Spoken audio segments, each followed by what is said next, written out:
A nighttime stroll turns into a tragic crime. Going anywhere with someone you barely know is generally a bad idea that often ends poorly, especially when you're in a foreign city, and the acquaintance was made just a couple of hours ago at a local entertainment venue. It's not necessarily, though not excluded, that the casual friend will turn out to be a maniac, assailant, or robber, but they might accidentally or intentionally draw you into troubles, or even lead to a disaster. An American student named Maricela Botella Valadez planned to simply have a good time at a popular nightclub, where she unexpectedly met an aspiring rapper who showed interest in her and suggested they continue the evening in a more intimate setting. However, the new acquaintance was already in a relationship, and a complicated one at that.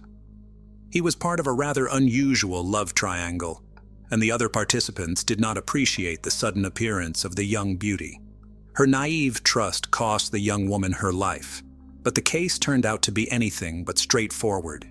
It involved insane jealousy, the desire to cling to fading youth, occult practices, and even an international search for fugitive criminals.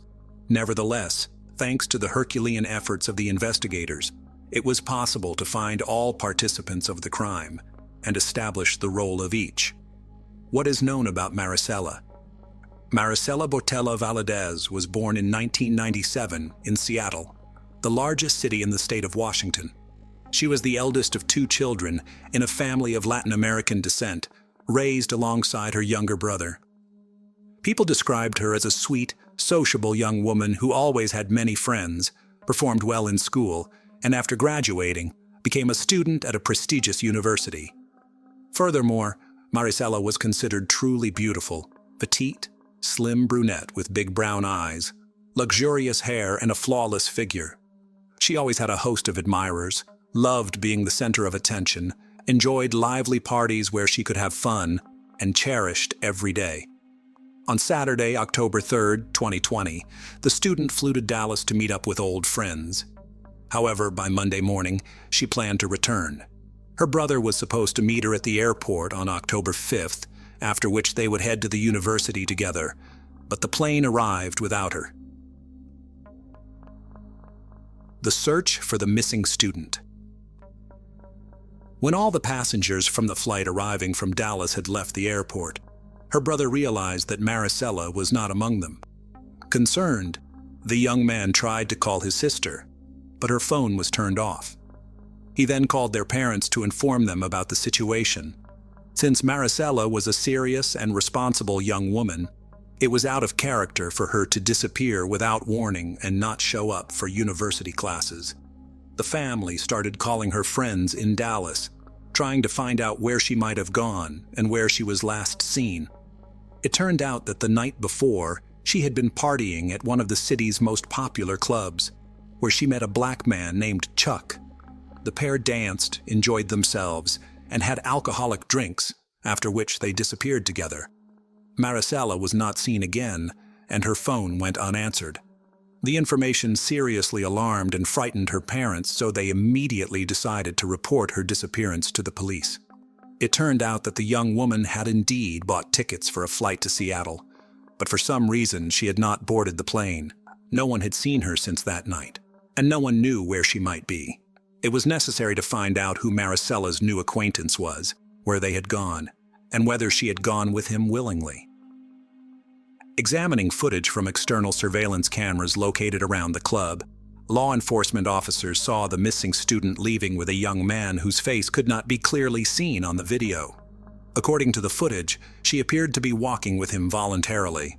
The pair got into a black Audi car and drove off in an unknown direction. The mysterious new friend. Since the disappearance of 23-year-old Botella Valadez, several days had passed, and she had still not contacted anyone, nor had she logged into her social media accounts, and there were no transactions on her bank cards. The police needed to identify the stranger she had left with as soon as possible to understand where to look for them. One of her missing friends mentioned that her companion was possibly named Chuck, but that information was insufficient. Soon, thanks to the street camera footage, it was possible to determine the direction the car had traveled. Additionally, it turned out that the pair had stopped at a supermarket, where they also appeared on camera footage. Both looked happy, smiling, and showing affection for each other. The young woman picked out several drinks and candies, and the young man paid for everything at the checkout using a card in the name of Charles Beltran. Thus, it became clear who Maricela had left with. Beltran was a 31-year-old musician and even considered a rising local rap star. However, the man had a criminal past, having been incarcerated twice for robbery and armed assault. He had served less than 3 years and was released on parole. Recently, the young man's career was on the rise, and he was even preparing to release his own music album. It was soon discovered where Charles lived, and by checking the cell phone carrier's data, it was revealed that the missing student's phone had been active at that fatal night's location. However, the house was owned by a woman named Lisa Dyke, and the musician was just renting a room from her. The very strange house. When police accompanied by an FBI agent assigned to investigate the girl's disappearance visited the address, the house was empty. They were only able to contact Lisa Dyke by phone as she claimed to be out of state on business. She confirmed that Charles Beltran had been renting a room in her home, but claimed that he moved out a couple of weeks ago, and she had no knowledge of his whereabouts since. Since law enforcement was unable to locate or contact the sole suspect, they obtained a warrant to search the house where he had lived. What awaited them inside was a collection of unexpected and frightening discoveries. The house was in chaos, with disorder and unsanitary conditions prevalent. It seemed as if the occupants had left in a hurry, taking only the most necessary items and leaving everything else scattered around. The kitchen sink was piled high with dirty dishes, moldy food remnants sat on the table, and trash littered the corners. Notably, amidst all this mess, numerous empty bottles of cleaning and detergent products were found scattered around, with traces on the floors and carpets, as if something had been thoroughly scrubbed. In one of the upstairs rooms, a peculiar and even sinister black statue of death, draped in a black cloak and holding a scythe, stood. It could have been mistaken for a quirky piece of decor, but it was set up as a sort of altar with wax candles, dried flowers, and 2 metal bowls. It resembled the Mexican religious cult of Santa Muerte, translated as Holy Death, where a female deity representing death is worshipped. The house and the atmosphere within seemed more than just strange. It felt as if something terrible had happened here, and afterward the occupants hurriedly cleaned up, packed the essentials, and simply fled. To ascertain this, a more thorough examination was conducted using special tools to detect traces of blood. This revealed numerous wiped bloodstains on the floor in one of the bedrooms, in the bathroom, and in the hallway. It was later discovered that the bedroom, where the carpet was practically soaked in blood, belonged to Charles, and it appeared that a violent crime had taken place there. But who was the victim? The missing girl, the tenant himself, or someone else? Despite all attempts to clean the traces, the blood had soaked into the covering, seeped under the baseboards, stained the wallpaper and furniture. Experts compared the found traces with Maricela's DNA, and any last doubts were dispelled. The blood belonged to the girl. The house was sealed as a crime scene, but now the task was to find the main suspect, possible accomplices, and witnesses. This task was not easy. As it turned out, Charles had fled, and the owner, even before the police visit, had hastily put the house up for sale. Therefore, the police decided to learn as much as possible about everyone who had recently lived in this house. The love triangle. Neighbors revealed that 3 people lived in the house: 57-year-old Lisa Dyke, 48-year-old Nina Morano, and 31-year-old Charles Beltran. However, the nature of their relationship and their sudden disappearance remained unclear. It was necessary to investigate each individual's background and find and interrogate them as soon as possible. The house owner, who was the only one reachable by phone, had worked many years as a lawyer, known as a commanding, ambitious, and quite contentious woman. She had been married 3 times, and after becoming a widow several years ago, received a substantial inheritance. There was no financial necessity for her to rent a room to some guy, nor was Lisa known for her charity, suggesting she had some other interest in the matter. The young black man named Charles, or simply Chuck, Beltran, dreamed of making it on the music scene to build a rap career, but he lacked both money and connections, and his criminal past hindered him. However, about a year ago, he met Dyke, who moved him into her house, helped set up a small recording studio there, and even sponsored the filming of several music videos for the aspiring rapper. Moreover, she even bought him a car, paid for his entertainment, and fashionable clothes, while insisting that their relationship was strictly business, and she saw great potential in this talented young man. The money she spent on him was an investment. The situation with Nina Morano was even more intriguing. She and Lisa had been in an intimate relationship for a long time, and after Dyke became a widow, she stopped hiding her affair with her lover. Moreover, several months ago, the women officially legalized their union by getting married. Nina moved into her spouse's house, where Charles was already living.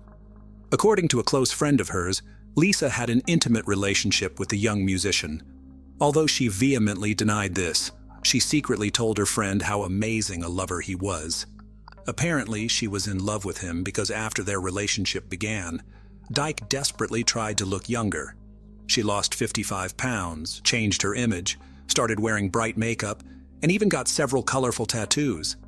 Most importantly, she evicted her own children from the home, who in her view were already grown enough and interfered with her personal life. Clearly, Chuck also had a vested interest in living with a wealthy, albeit older lover, as she solved all his financial problems and helped him build a music career. However, he was a noticeable, attractive man in good physical shape, so women did not ignore him. He often engaged in fleeting flings with young women, which drove Lisa insane with jealousy. But what role did Nina Morano play in this whole story, and specifically in the case of Maricella's disappearance? According to the same close friend, Lisa's spouse was part of this strange love triangle and was the only woman with whom Dyke not only allowed her young lover to sleep, but even insisted on it. Nina was also a successful lawyer and a very affluent woman. Thus, this trio lived in pleasure, sparing nothing. Interestingly, after their wedding, both women took the boy's last name, so the house was occupied by Charles, Lisa, and Nina Beltran. Where did the house's inhabitants vanish to? It was discovered that since the student's disappearance, no one had been seen at the house where her blood was found. Lisa was only contacted once. She answered a few questions, stated she was in another state, and thereafter her phone went unanswered. Nothing was known about the fate and whereabouts of Nina, as well as the main suspect, Charles. By tracking mobile phone signals, it was determined that on the night of October 5th, all three inhabitants, as well as the missing Maricela, were in the house. By early morning, their device signals had moved to a suburban area of Dallas, in a fairly deserted, wooded area. Then the signals disappeared, and a few days later, Lisa only responded from her second work phone, which later also became unreachable. The mutilated remains. Using geolocation data from the mobile devices, the route taken that night by the sought-after group was traced, and the stops they made were identified. It was presumed that somewhere in this area, they might have disposed of the missing student's body. This defined a broad search radius, but the area was vast and difficult to navigate, so progress was slow despite efforts. Closer to the new year, the search operation was halted as neither the body nor any clues were found. However, in March 2021, a local hunter wandering through the woods stumbled upon a human skull that appeared relatively fresh. He promptly reported his find to the police, and the remains were soon brought to a forensic laboratory for necessary examinations. Dental records confirmed that the body belonged to the Seattle student who had been missing for nearly half a year. However, the advanced state of decomposition and damage caused by wild animals made it impossible to establish the exact cause of death. Notably, several characteristic marks on the bones suggested knife wounds, but it was unclear whether these were the fatal injuries. The arrest of the first suspects.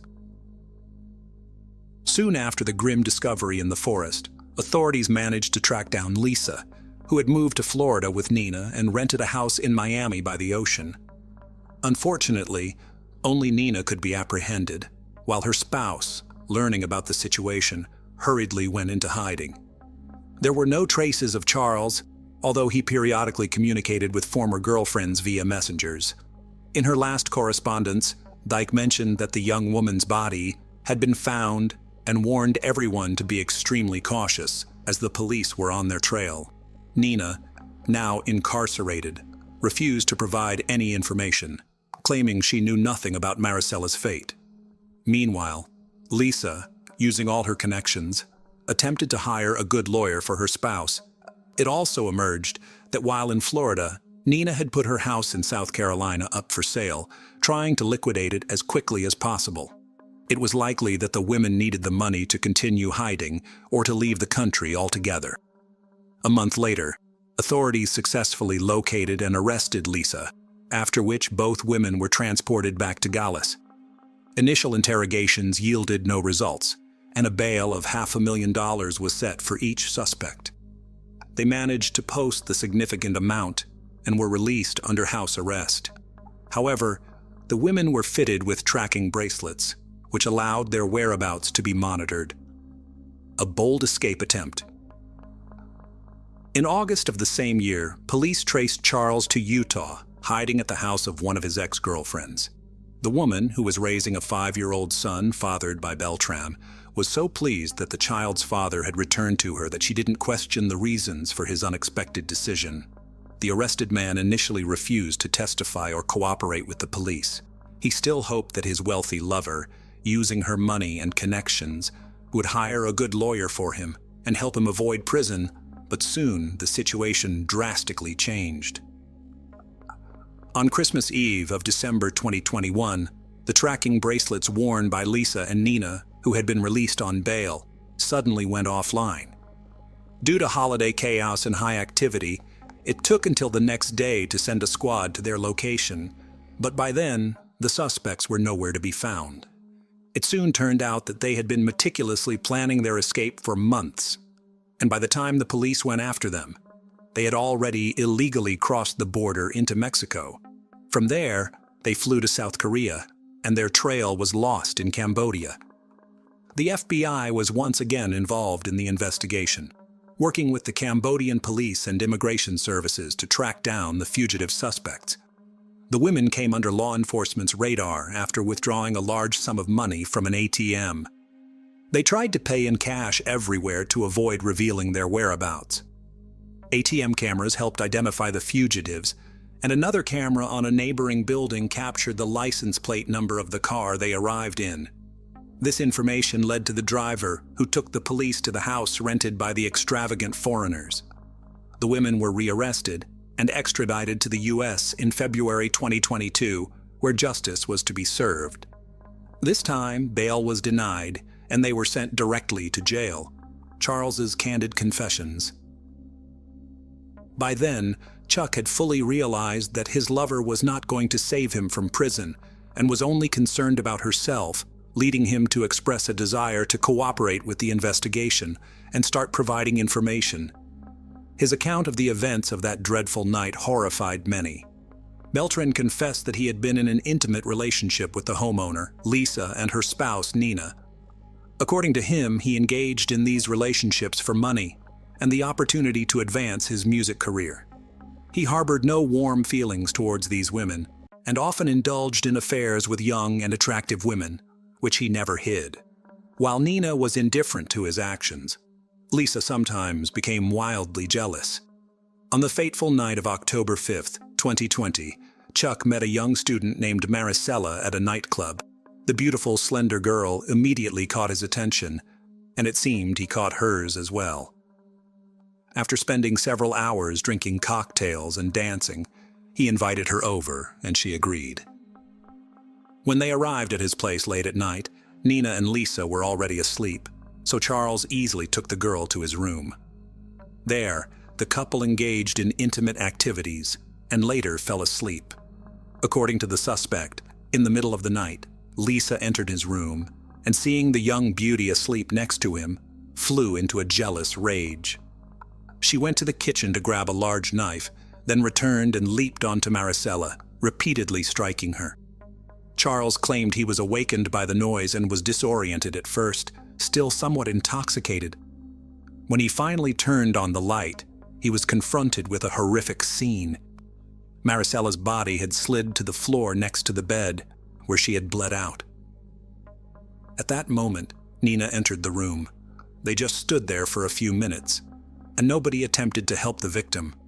When Chuck regained his composure, he realized that the crime might be pinned on him since he had a criminal record, and his influential lovers could escape punishment.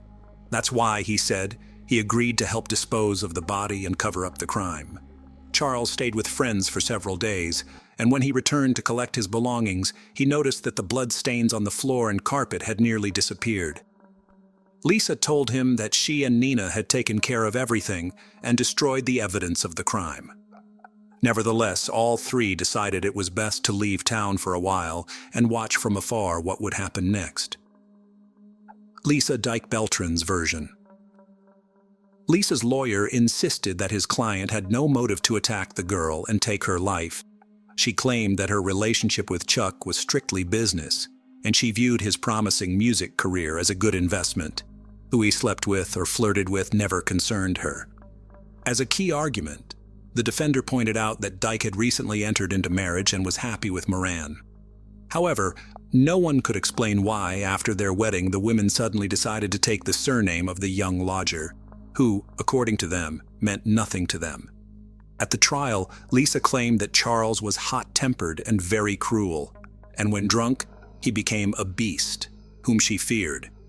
According to her, that night he brought a new girl from the club, but after they became intimate, an argument erupted, and Chuck, in a fit of rage, grabbed a knife. She and Nina ran to the noise and tried to separate the couple, but it was too late. Maricela was dead. They helped dispose of the body and clean up the scene under the threat of becoming his next victims. Witness testimonies. Lisa's friend, who testified in court, claimed that Lisa was literally obsessed with Chuck and had repeatedly confessed to her an uncontrollable desire to eliminate any girl who got close to her young lover. Clearly, she was unable to manage her emotions that night. Additionally, the witness mentioned the odd statue of Santa Muerte at her friend's house. She recalled being surprised by the improvised altar during a visit, but the homeowner jokingly claimed she was into black magic and knew how to cast a spell to ensure a man could only have eyes for her. However, it seems the ritual failed, and the woman resorted to using a knife. Another witness, a real estate agent approached by the women shortly after the incident, testified that they were eager to sell several properties they owned as quickly as possible. They also wanted to put their Dallas home on the market, but since it was the site of the alleged crime, they couldn't while the investigation was ongoing. The situation escalated when the remains of the missing girl were discovered, after which Lisa and Nina were ready to sell the property at half price just to get the money quickly. Trial and sentences. The court took into account Charles's full confession and his cooperation with the investigation. However, the situation for the fugitives worsened after their attempt to flee to another continent. In March 2023, Lisa Dyke-Beltran was found guilty of the brutal crime against 23-year-old Maricela, concealing evidence and attempting to flee. She was sentenced to life imprisonment without the possibility of parole. As for Charles Beltran and Nina Moran, they fully admitted their guilt and agreed to cooperate with the investigation. They were only found guilty of concealing evidence. Nina was sentenced to 7 years in prison, but could be released in 3 years due to good behavior. Charles, previously convicted on multiple occasions, was sentenced to 12 years in prison, with the possibility of parole after serving 8 years. Milford is a charming coastal city located in Connecticut, United States. Situated on the Long Island Sound, it offers picturesque views and a vibrant community. Covering an area of just over 25 square miles, it has a population of over 50,000 people. Known for its beautiful beaches, Milford attracts visitors and residents alike who appreciate its scenic landscapes and waterfront activities. The city boasts a rich history dating back to colonial times, with a blend of historic architecture and modern amenities. The people of Milford would never know that a tragedy was about to befall there in 2022. But first, let's uncover the layers of her past. Julie Minogue entered the world on July 19, 1982, in the charming town of Goshen, New York. She was blessed with loving parents, Gerald J. Minogue and Sandra Barish Doper, who nourished her alongside her two siblings, sister Allison Barati Corcoran and brother Peter Gerald Minogue. Growing up, Julie thrived academically, attending the esteemed Monroe Woodbury schools and later graduating from Monroe Woodbury High School. She further pursued her education at Orange County Community College, expanding her knowledge and embracing new experiences along the way. After college, Julie Minogue became a devoted medical assistant at Connecticut Coastal Obstetrics Gynecology and found joy in various aspects of her life. She embraced an active lifestyle, which was regularly engaging in running and walking to keep herself energized. However, her true passion lay in being a mother to her two sons, Nicholas Keith Turner and Sean Michael Turner. The details about her marriage and husband are unknown at this point. Julie's dedication and love as a single mother were remarkable, shaping the strong bond shared among them. Julie Minogue found love once again in 2017 and got into a relationship with a man from Roxbury named Ewan Anthony DeWitt. Together, they welcomed a son in 2019 named Luke Anthony Minogue into their lives. However, as time passed, difficulties arose in their relationship, which led Julie to make the decision to leave Ewan in 2021. She moved with her sons to a condo on Salem Walk in Milford, and their well-being remained her top priority. In 2022, Nicholas, the eldest son, was 21 years old and had bravely served his country in the Coast Guard, while Sean, at 17 years old, was a vibrant young man and was thriving as a high school senior. Her son with Ewan, Luke, was 3 and a bright light in their household. Julie herself was 40, and all seemed well for her and her 3 boys. But tragedy was waiting just around the corner. Late at night on December 6, 2022, 17-year-old Nicholas Minogue was startled awake by chilling screams. He didn't wake up at the first noise, and he dismissed it, thinking that it could just be echoes from the neighborhood. But the cries were growing louder and more urgent, and he realized something was terribly wrong. Concerned about his mother's safety, Nicholas rushed down the stairs. As he descended, amidst the darkness, he caught a glimpse of a chilling scene. A man wielding an axe and his mother lying on the floor, her body drenched in blood. In the midst of the chaos, Nicholas heard the haunting words, "You didn't believe me," ringing in his ears. In a panic, the teenager raced upstairs and swiftly locked the door, determined to keep himself safe. He dialed 911 and urgently reported the horrifying scene which had unfolded before him. Determined to provide an extra layer of protection, he quickly placed a sturdy chair behind the locked door. With his heart pounding, he opened his window, desperately reaching out for help. Within minutes, police officers arrived and entered the house, but the teenager, gripped by fear, leapt out of the window. That's when he heard Milford PD shouts and realized it was not the intruder. Eventually, the authorities found the courageous teen and ensured his safety. In a devastating discovery, the police entered the kitchen to find Julie Minogue lying in a pool of blood on the floor. Her face and skull had been injured by multiple deep cuts. A chilling sight awaited them as they spotted a large axe resting on the stove nearby, carrying evidence of the horrific crime.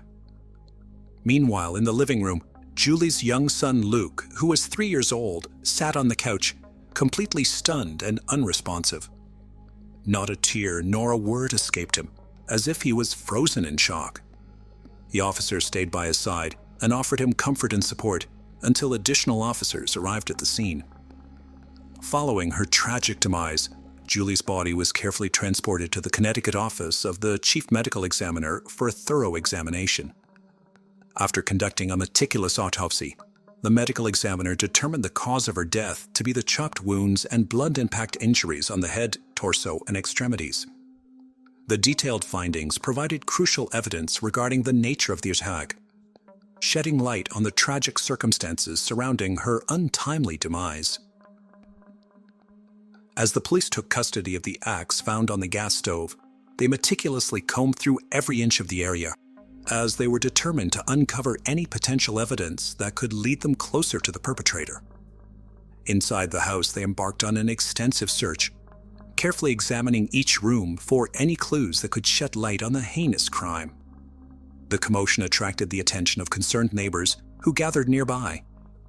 The atmosphere was tense as the community was eager to support the investigation in any way they could. Amidst the growing crowd, a helpful neighbor came forward with an unexpected piece of evidence: Ring camera footage from outside his house at Longmeadow Complex. The police eagerly seized the opportunity, hoping that the footage might hold a crucial clue. As they watched the footage, they witnessed an unsettling sight. An individual walking with an axe in hand, closely resembling the description provided by Nicholas. The discovery sent a wave of anticipation through the investigators, as they realized they might have found a significant lead. The police began to look into who this man with the axe could be. That very day on December 6, 2022, a crucial breakthrough took place when a concerned woman called the police, recounting a chilling phone call from her son. In her trembling voice, she shared the shocking revelation that her son just called her and said that he killed his girlfriend. The urgency in her words sparked an immediate response from law enforcement. Determined to unravel the truth, they swiftly tracked down the woman and engaged her in conversation. It was then revealed that the man responsible for this ominous confession was none other than Ewan Dewitt, the 42-year-old man who was once in a relationship with Julie. With this vital information in hand, the police dialed Ewan's number, hoping to engage him in a crucial conversation. However, their efforts were met with resistance as Ewan abruptly hung up the call. So it was important for the police to look into Ewan's history, which they believed could provide them vital information needed to proceed further. Born in the town of Roxbury in 1979, Ewan Anthony Dewitt possessed a diverse range of interests and pursuits. As a talented athlete, he pursued his passion for ice hockey and even reached the level of playing semi-professionally. Ewan's thirst for knowledge led him to obtain a bachelor's degree in history from Siena College, showcasing his intellectual curiosity. He was not a person who'd be satisfied from a single vocation, so he also embarked on the journey to become a firefighter. Additionally, Ewan also shared his expertise as a personal trainer. In 2006, Ewan was arrested in Connecticut for driving under the influence and traffic offenses. He pleaded guilty, resulting in a suspended prison sentence and probation. After this, Ewan Dewitt's journey took an inspiring turn when he joined the prestigious ranks of the U.S. Marine Corps in 2009, where he embarked on a path as a skilled weapons specialist and non-commissioned officer. He served his country for 5 years and attained the rank of Lance Corporal in 2011.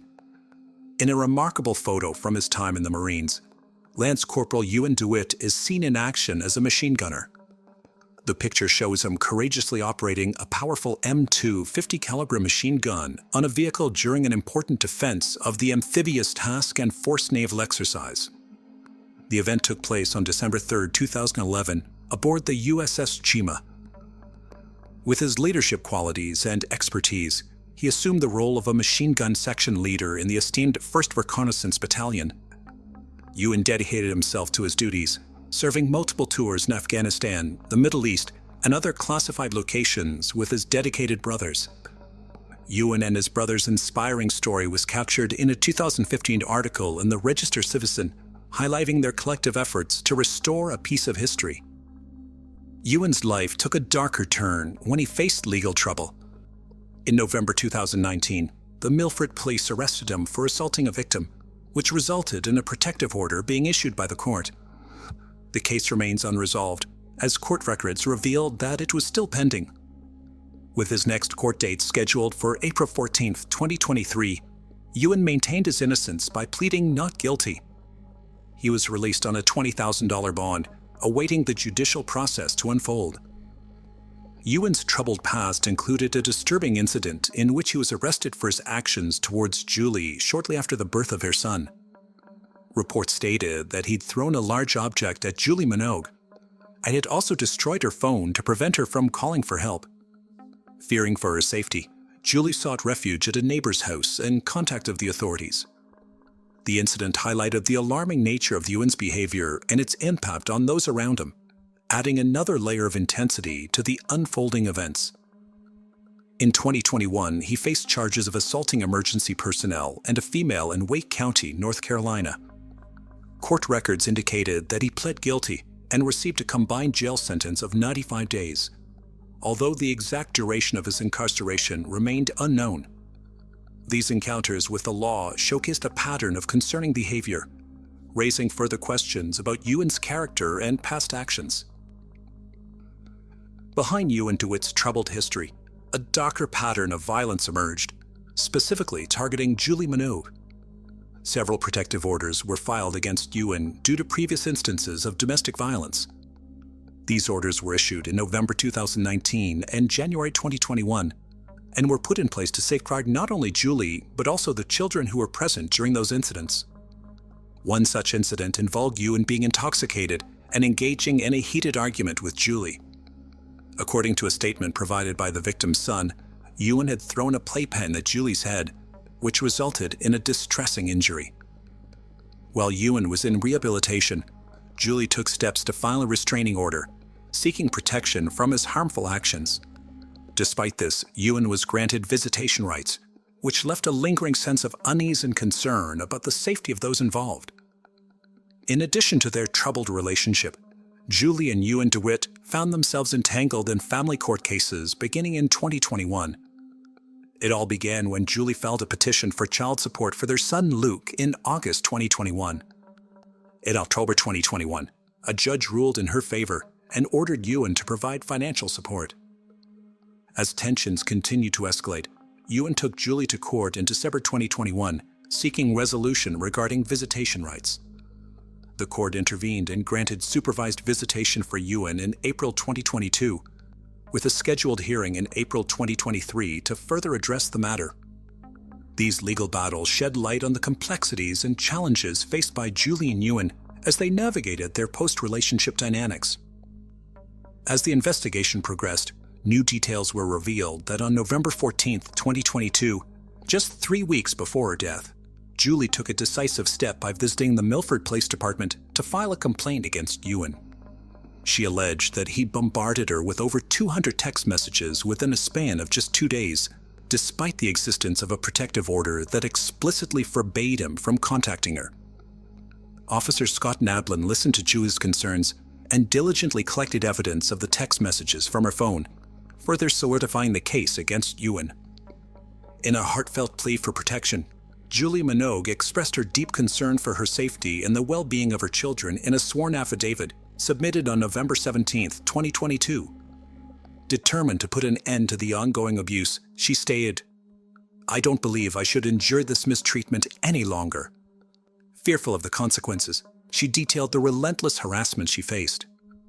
Julie Minogue also wrote in the document that, "Ewan has got himself into a lot of trouble with drugs and alcohol, and I'm scared he's going to kill me." Officer Nablin, resolute in his pursuit of justice, meticulously crafted an arrest warrant, alleging Ewan's violation of the protective order. The document, filled with crucial details, was reviewed by a supervisor, ensuring its accuracy and validity.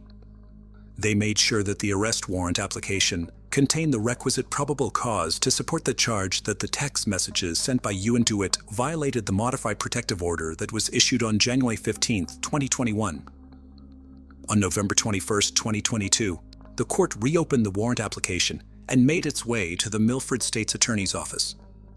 However, the story took an unexpected turn as the Assistant State's Attorney, committed to thoroughness, sent the warrant application back to Officer Nablin and requested further information before proceeding. In this delicate dance between law and justice, every step forward demanded meticulous attention to detail. However, on December 1, 2022, Julie Minogue successfully obtained a civil restraining order from a judge. In the hearing, which lasted about an hour, Julie presented evidence of the text messages, Ewan's struggles with substance abuse, mental health issues, and a history of violence. She expressed concern for Ewan's well-being, describing his bipolar rage and erratic behavior, and emphasized the importance of him receiving proper treatment and therapy. Julie firmly believed that Ewan should not be allowed around anyone until he'd received the necessary help and support. Recognizing the imminent danger she faced, a no-contact restraining order was swiftly issued on December 1, 2022, providing a legal shield against any further interaction with Ewan. But this order took a darker turn when, 5 days later, Ewan killed Julie with an axe in her condo. Now, all the evidence indicated that Ewan was the main focus of the investigation, and the search for him intensified as the police tirelessly canvassed the area around the Salem Walk condominium, leaving no stone unturned. Their efforts led them to a dive bar on Ocean Avenue in West Haven, where they sought the assistance of the local community. They approached patrons, informing them about the ongoing investigation and urging them to notify the authorities if they spotted Ewan DeWitt. It was during this concerted effort that two observant individuals caught sight of a person who matched the suspect's description. Eager to aid the investigation, they immediately flagged down the police, providing crucial information about the suspect's whereabouts. Engaging with one of the witnesses, who preferred to remain anonymous, the police learned that the individual had witnessed someone resembling the suspect wandering around the parking lot for a brief period. Eventually, the suspect entered a food truck located in the parking lot. Acting swiftly, the police converged on the scene. Without incident, they apprehended Ewan DeWitt on December 6, 2022, bringing him into custody and moving one step closer to uncovering the truth. The police initiated a rigorous interrogation of Ewan about the early hours of December 6, 2022. Initially, Ewan maintained a stoic silence, withholding vital information. However, after hours of intense questioning, a breakthrough occurred. Ewan finally confessed to the gruesome act of taking Julie's life with an axe. He revealed that he'd silently entered the house through the kitchen window, concealing himself in anticipation of his victim's arrival. When Julie eventually entered the kitchen, he launched an attack, wielding the axe with deadly intent. It was during this horrifying moment that Nicholas, Julie's son, descended the stairs and confronted the scene. Overwhelmed with fear, Ewan fled, leaving the axe behind on the gas stove.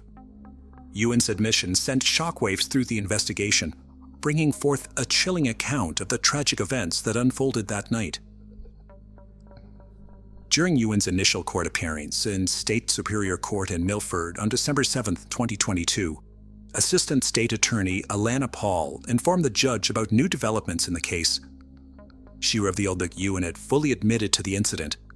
But even without that admission, she believed the evidence against him was substantial. Attorney Paul highlighted the presence of surveillance footage and the testimony of Julie's son, who had observed part of the incident. Given the seriousness of the case, Paul argued that a significant bond was necessary. Emphasizing the gravity of the situation, Judge Auden Groggins set his bond at $5 million. The judge expressed concerns about Ewan's history of disregarding court orders and emphasized the importance of public safety. In light of the circumstances, Ewan was placed on suicide watch, with a hearing scheduled for December 14, 2022, to further address the case. Finally, it was the day of the final decision. On December 14, 2022, in addition to the murder charge, Ewan DeWitt faced multiple other charges brought forth by the Milford police. These included criminal violation of a protective order, criminal violation of a restraining order, risk of injury to a minor, and reckless endangerment. By levying these charges, law enforcement sought to address the broader scope of Ewan's alleged actions and their impact. A hearing was scheduled for Ewan DeWitt's pending criminal cases on April 6, 2023. He has yet to plead. Prosecutors stated that Ewan already confessed to the murder of Julie Minogue. However, no further information has been released by the police about the hearing. In the statement, the family expressed their determination to take action and ensure that those who neglected their responsibilities are held accountable. They also expressed their hope that this case would serve as a catalyst for improved protections for individuals facing domestic violence and abuse. With their unwavering commitment, the family aims to bring about positive changes and prevent such tragic incidents from occurring in the future. This case involved a combination of diligent efforts by law enforcement and the heinous acts of a killer who killed his ex-girlfriend in a rage of anger. Tess Ritchie was born on November 30th, 1994. The youngest in a family of 5 girls, Ritchie was raised in North Bay before moving to Toronto at 19. One of her sisters, Verena Ritchie, said Tess loved her life, her dogs, and her family. Tess had served tables in the city, but her dream was to land a job as a flight attendant and see the world. She was taking steps to do just that, having completed the flight attendant course at Seneca College in North Toronto. At the same time, she was trying to get a job in one of the major hotels in Toronto. Unfortunately, Tess couldn't find a job to her liking. Her family financially supported her and never refused money when she asked for help. Some Canadian sources also say that when Tess didn't get a job at an airline or a hotel, she started learning Italian and searching for au pair jobs in Italy through the internet. Tess also had her own YouTube channel. The last video she published there was on February 23, 2014, almost 4 years before the events we'll discuss today. Tess talked about her experiences and the difficulties she had to face. Let's listen to some excerpts from this video. Unfortunately, a few years after recording this video, Tess again faced problems in her personal life. That fall, heartache destroyed her life. On November 23, 2017, Tess went through an emotional breakup with her boyfriend Julian. The next day, she turned to her older sister Rachel, who was 8 years older than her. The two were close. "She was my soulmate," Rachel said. On November 24th, Tess spent most of the day at Rachel's house in Toronto. They talked about the breakup, went shopping, and visited a dog park. That evening, Rachel cooked some food. However, she had to persuade her sister to eat, as she had no appetite due to stress. Despite this, Tess made plans for the night. She decided to meet an old school friend named Riley Simard. Like Ritchie, Simard was from North Bay. She had moved to Toronto in the summer of 2017. The two hadn't seen each other in years, but now that they were both living in the same city, they had started talking again. Simard suggested they go to Cruise and Tangos, a well-known drag bar in the Church and Wellesley area. That evening, Rachel's partner ordered Ritchie an Uber so she could meet Simard downtown. Rachel Ritchie recalled seeing her sister running down the front path to the Uber. That fleeting glimpse was the last time she would see her alive. Ritchie arrived at Cruise and Tangos around midnight. Simard wasn't there yet. The club was full of people. Tess texted her sister to tell her she reached the place safely. It was commonplace. Ritchie's phone was her second best friend, her sister said. The following morning, Rachel Ritchie sent her younger sister a text message. She didn't expect to hear back immediately, considering Tess had been out the night before. By 6:30 p.m., Rachel still hadn't heard from her. Soon after, she noticed that none of her texts had reached Tess. Rachel tried calling, but all the calls went straight to voicemail. Her mother, Christine Hermiston, also tried to contact Tess, but her phone was off. Christine received a message saying that Tess had ordered an Uber at 4:02 a.m. However, soon after, she canceled it. When registering an Uber account, Tess indicated her mom's credit card. Hence, Christine received a message every time her daughter used a taxi. Tess always kept in touch with her family, so when her phone did not turn on during the day, they began to suspect something could have happened to her. She usually had her phone on her at all times. Rachel asked her partner to check her sister's apartment in Scarborough. At the same time, she started contacting her friends. It was about 9 p.m. on Saturday. Tess was still missing. Her family had a bad feeling about all this. Rachel started calling hospitals and also contacted the police. By the evening of the following day, the police had no news for Tess's family.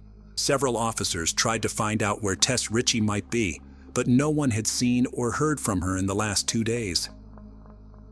On Monday, Tess's mother, Christine, and one of her sisters traveled from North Bay to Toronto to participate in the search.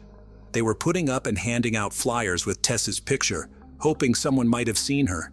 The family did everything in their power. As for the police, They, unfortunately, did not show their best side when investigating the disappearance of Tess, but we'll talk about this a little later. At the same time, it turned out that Tess's friend, Riley, with whom they visited the bar together, returned home safely after that night. When they asked Riley if she knew where Tess had gone, she said she and Tess had drunk a lot, which resulted in the bar security asking them to leave. They left the bar shortly after 2 in the morning and went to Wellesley Street to eat something. On the way there, they met a guy who eventually went with them. Riley couldn't remember his name. On Wellesley Street, they ordered hot dogs. Tess wanted a vegetarian hot dog, which ended in a conflict with the seller. Tess believed they gave her a hot dog with meat. Riley admitted that her friend took mustard and sprayed the vendor cart with it, after which she, Tess, and the guy with them had to run to Dundonald Street. While there, they saw a woman on the house porch and started talking with her. Her name was Michelle Teep. Their conversation lasted about 20 minutes. Tess told Michelle that she had recently broken up with her boyfriend and shared how hard it was for her. Michelle tried to support Tess. Moreover, they even exchanged phone numbers. Teep said Richie seemed like someone trying to have a good time, but when she looked into her eyes, she saw sadness. The breakup with Julian appeared to be weighing her down. "I told her everything does get better and just to hang in there," Teep said. At 4 a.m., Riley received a text from her boyfriend asking her to come home. She said goodbye to Tess and walked towards Yonge Street and then home. Tess was disappointed that Riley had left her. At 4:02 a.m., she ordered an Uber. Thus, one can assume that after her friend left her, Tess decided to go home too. The driver arrived at 4:14 a.m., but Tess wasn't there. On Wednesday, November 29th, just one day before Tess's 23rd birthday, Christine again distributed flyers with her daughter's picture in the area where people last saw her. Knowing that Riley had parted with Tess on Dundonald Street, Christine decided to explore this area. She turned to Anne Brazeau, a nurse who worked at St. Michael's Hospital, as their daughters had been friends since elementary school in North Bay. Together, they set out to find Richie amid a growing search effort and social media push to locate her. That's when Brazeau made a haunting discovery. Peering into the bottom of an outdoor stairwell in a construction site at 582 Church Street, Brazeau immediately recognized Richie's body lying on the concrete. In 2017, this building was under reconstruction and partially fenced. It looked like this. "I went into complete shock, horror, disbelief. I couldn't process or make sense of what I was seeing," Brazeau said through tears. "I was terrified." Dust from a nearby gravel pile lay like soot on her body. Brazeau let go of the staircase railing and walked backward down the gravel driveway toward Church Street. Hermiston was farther up the sidewalk by that point, unaware that her daughter's body was so close by. Brazeau began to call out to her. "Christine, come back here," she said. "There's a girl in the stairwell. You've got to come back." Hermiston turned, raced down the driveway, and stopped dead at the stairwell. After a few moments, she started screaming and asking God for help. Tess's death became a heartbreaking challenge for her whole family. They found her body just 300 yards from the bar where she spent time before she disappeared, and just 20 yards from where her friend Riley last saw her. It raised a lot of questions about the work of the police. After all, her body was a couple of blocks from the bar all this time. However, after Anne and Christine found Tess's body, an anonymous police source provided the press with new information. Allegedly, Tess advertised her intimate services via the internet and worked in a strip club. The grieving mother said Toronto police didn't do enough to search for Richie because they assumed she was an escort. "It was horrifying to read that," Hermiston replied angrily at what police sources told the media after her body's discovery. She was not making a living in the sex trade industry. It's a blatant lie. They leaked that so it would look like she lived a high-risk life and was in a laneway with somebody, and it wasn't their fault. Although Tess did work as a waitress at a strip club, she quit less than 2 weeks after they hired her. As for intimate services advertisement, it was just an account on a dating site. Even though they had found Richie's body, there was no explanation for what happened to her. Police did not initially suspect foul play. But the homicide unit eventually took over the case after an autopsy revealed she had died of neck compression. Moreover, they found seminal fluid on the girl's clothes and saliva on her bra. After some tests, they found traces of male DNA. Thus, the police finally started searching for a suspect. Considering Riley's testimony, the detectives were trying to figure out the identity of the guy the girls met that night. After all, he was the person Tess stayed with after Riley went home. The police turned to CCTV footage to learn more about that night. This video shows Tess and Riley leaving the bar and going towards the hot dog vendor's cart. There were also CCTV cameras on the building close to where Brazo found the body. After analyzing the recordings, the police saw Tess and her new acquaintance walking hand in hand up the gravel driveway. According to the information voiced by the police, the camera captured Tess and this unknown man at 4:14 a.m. The following recording, taken 46 minutes later, shows the guy leaving the place alone. Tess never appeared in the footage again. Therefore, the police believe this man was the main suspect in the Tess Ritchie case. On December 10th, during a press conference, the Toronto police published pictures of this man taken with the help of a video surveillance system. They hoped someone would recognize him. The pictures, taken by an ATM camera, were of poor quality. An ATM was next to the place where Ritchie bought hot dogs. In the evening of the same day, the police discovered the identity of this man. Oddly enough, after seeing the published images, the man called the police station himself. "I'm the guy in the photo," he said. The person who was with Tess that night was 21-year-old Kaylin Schlatter. In the fall of 2017, Schlatter was 21 and living with his parents and younger brother at their North Toronto home. He had completed a year of postgraduate study as a car mechanic and worked with his dad in construction. Schlatter, his parents, and one of his lawyers went to the police station, where he briefly spoke with detectives but refused to testify. His parents brought some food and a bottle of water for their son. In the end, they provided police with some crucial evidence. While still at the police station, Schlatter threw an empty water bottle into a trash can. The police promptly seized it and sent it for forensic medical examination.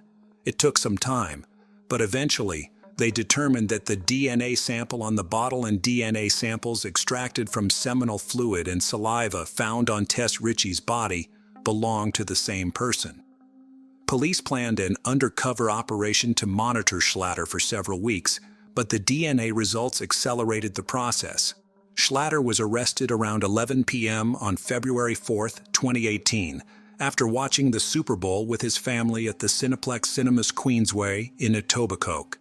They took him to 13 Division and placed him in a holding cell at 3:19 a.m. on February 5th. Two other men were locked in holding cells on either side of him. Schlatter had no idea both were undercover cops and that he was about to give them an abundance of evidence. The three men sat in separate, nondescript holding cells with a combination toilet and sink as well as a bed. Schlatter was locked in the cell between the two cops, with all three men facing the same wall. None of them could see each other, but that didn't stop them from talking for hours. Schlatter told these policemen about his passion for card games and his ability to seduce women. According to him, he has slept with more than 40 women, even though he was only 21 years old. However, he did not mention that he liked both men and women. As it turned out later, Schlatter did not meet Tess and her friend Riley on the street. He was in the same bar as them. That's where he first noticed them. This recording was made shortly before security asked Tess and Riley to leave the bar. Here's Riley, and here's Tess. And this is Schlatter. Schlatter also told undercover officers about Tess. At first, he said that she was alive when he left. Shortly after, Schlatter added that something could have happened because alcohol clouded his mind. He thought he was not capable of it. The police charged Kaylin Schlatter with taking the life of Tess Ritchie, but of course, he denied his guilt. In June 2018, two police officers, Alan McCullough and Michael Jones, were charged with 2 counts of misconduct for neglect of duty under Ontario's Police Services Act. According to the notice of hearing, they allegedly failed to thoroughly search the adjoining property or immediate area, interview neighbors, and notify a supervisor. If they had followed protocol, Christine Hermiston stated, they would have found her. She was lying just around the corner. Despite all this, both officers remained working in the police, but received penalties. As for Kalen Schlatter, during the 7-week trial held in 2020, his defense tried to prove his innocence, arguing that someone else could have approached the stairs where Tess was lying by climbing over the fence on the other side of the building and thus remain invisible to the cameras. The lawyers even gave the name of another suspect, but the police thoroughly checked and interrogated this person, finding no evidence linking him to Tess's death. DNA evidence pointed to only one person, Kalen Schlatter. Schlatter was a slight man who appeared soft-spoken in court. He said he has a speech defect that causes him to slur his words and stutter sometimes. Trying to explain the presence of his DNA on Tess's belongings, he said she offered him to hide from prying eyes. At 4:02 a.m., Tess Ritchie ordered an Uber. The driver arrived at the pickup point at 4:14 a.m., but Tess wasn't there. Instead of letting Ritchie meet her Uber driver, Schlatter again approached her. They sat down on a bench at the corner of Church and Dundonald. Tess seemed a bit more upset from the argument, so I walked over to her to check if she was all right, Schlatter said. He said it was Ritchie who asked him to sit and talk. It's impossible to corroborate his account, as there is no sound on any security video from the area. Schlatter testified Ritchie was bummed about her breakup, so he started talking about the dissolution of one of his previous relationships to make her feel better. She listened intently, he said, and even declined a phone call during their conversation. It was a lie. The police examined Tess's mobile phone records and discovered no one had called her during their conversation. Later on, she asked if it's okay if she kisses me, Schlatter said. We stand up and give each other a hug and kiss. These words could not be confirmed either, since there weren't any kisses on the CCTV footage available to the police. According to Schlatter, Ritchie asked him to follow her to the driveway at 582 Church Street and down into the property's outdoor stairwell. The prosecution considered these words a lie because, at that time, the Uber driver was waiting for Tess. They suggested that Schlatter offered to escort Tess to her car, but he was planning something completely different. We will never know what Kalen Schlatter told Tess Ritchie as they walked up Church Street to convince her to walk into the dark at 4 a.m. with a man she just met. Schlatter claimed that he and Tess went down the stairs and started kissing. He wanted more, but Tess said they couldn't go any further. According to Schlatter, they kissed for a long time, which resulted in him ejaculating into his pants. After that, he invited Tess to his house, but she refused and said he could leave, which he did. Schlatter continued insisting Tess was alive when he left. It is important to note that all of the above was Schlatter's story, which the police could not verify. Only 2 people knew the truth about what happened that night. One of them was already dead. The prosecution's witnesses at the trial were Riley, a friend of Tess, and Michelle Teep, a woman with whom they talked that night. They both identified Schlatter. Schlatter not only spilled his guts to 2 undercover cops, he allegedly confided crucial details to a cellmate when they were at a Toronto detention center for roughly 2 months in 2018. The man, who can only be referred to as ES because of a publication ban, has a criminal record spanning decades, including several break-and-enters and a domestic assault. The informant said he initially felt sorry for Schlatter as he was a young man in jail for the first time. That's why ES invited him to share his cell while the 2 were in protective custody. But over time, ES soured on his new cellmate. Schlatter would cry himself to sleep at night because he didn't want to do time and because he missed his mommy. And yet he showed no remorse about Ritchie's death, ES said. He said Schlatter told him about his kiss with Ritchie and that he lost control when she said she didn't want to go any further. He couldn't stop and strangled Tess with a scarf. In court, Schlatter flatly denied that those conversations took place. His lawyer called ES a manipulative, pathological liar. Putting aside all the testimony and relying only on physical evidence, one can conclude that someone strangled Tess Ritchie and only one person's DNA was on her clothes, Kalen Schlatter. In her closing address to the jury, defense lawyer Lydia Riva portrayed Schlatter as a harmless kid and an innocent young man. As hard as it might be to accept, and as uncomfortable as it might make us feel, the criminal justice system can get it wrong, Riva said. Mr. Schlatter was an easy target. He is easy to blame. On March 23, 2020, the jury found Schlatter guilty. The judge sentenced him to life imprisonment with the right to request parole after 25 years. The trial was heartbreaking for Richie's mother, sisters, and other supporters, who were at times reeling and crying in the courtroom. While they now have some of the answers they craved for so long, their lives are forever changed. Evil not only took Tess that night, it sentenced her surviving family to a cruel and painful future while robbing the world of so much love and potential, said Richie's sister Verena. Tess was the heart of my family, and we will forever be incomplete.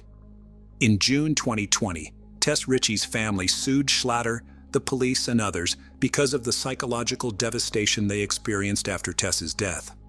Do I want to just go in the house and hide and let it go? Absolutely. But can I? Absolutely not. I can't, because I can't get it out of my head that they let her lay there for 4 days, said Christine Hermiston.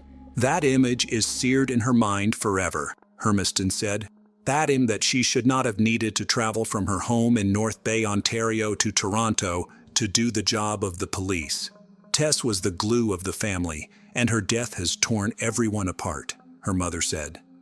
We have trouble looking at each other. We feel like we all let Tess down. We feel a lot of guilt, and that's why we're continuing to fight on behalf of Tess, because we're not going to let her down again. They are seeking a total of $20 million in damages, including punitive damages. Sometimes, facing a harsh truth is better than the torment of not knowing. That's exactly what Maria Leone believed when her 16-year-old daughter vanished without a trace. Initially, everyone clung to the hope that the girl would be found alive. But time went on. Those hopes began to fade. Maria started praying that her daughter would be found, even if she wasn't alive, so she could lay her child to rest properly. Yet, no one anticipated how dreadful the resolution would turn out. The case involving the murder of young schoolgirl Melanie Stacy Amaya shook Colombia with its brutality and shocking outcome. The most horrifying element was that those involved were ordinary teenagers who had recently been romantically linked. Let's delve into this grim story from the beginning to understand how a love-struck boy transformed into a cold-blooded killer who executed his ex-girlfriend. We will also examine any adult oversights and consider whether this tragedy might have been preventable. Who was Melanie Stacy Amaya? Our focus today is on her life and untimely demise. Born on February 21, 2002, in the small town of San Rafael in northern Colombia, she was the eldest daughter in a modest family consisting of Maria Leone and William Amaya. 2 years later, they welcomed another daughter named Natalie. From an early age, both girls were very close-knit, sharing secrets and developing strong bonds with their mother. Melanie showed creative talents early on. She drew beautifully and had an innate passion for cosmetics. She loved painting her dolls' faces along with those of her mother and sister, and even friends, declaring she'd become a stylist and makeup artist someday. Academically gifted too, she did well at school, where teachers described her as talented and driven, qualities which made her both sociable and friendly. She could light up any room.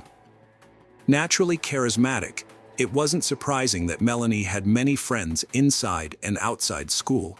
Her attractive appearance garnered attention, aided by her adept use of cosmetics. But life took a hard turn when Melanie turned 14. Her parents filed for divorce then, but managed to separate amicably while keeping warm relations intact. Father kept close ties with his daughters, offering both financial support and active involvement in their lives. About 6 months later, Maria started dating a man named Ruben Morales, whom she soon married.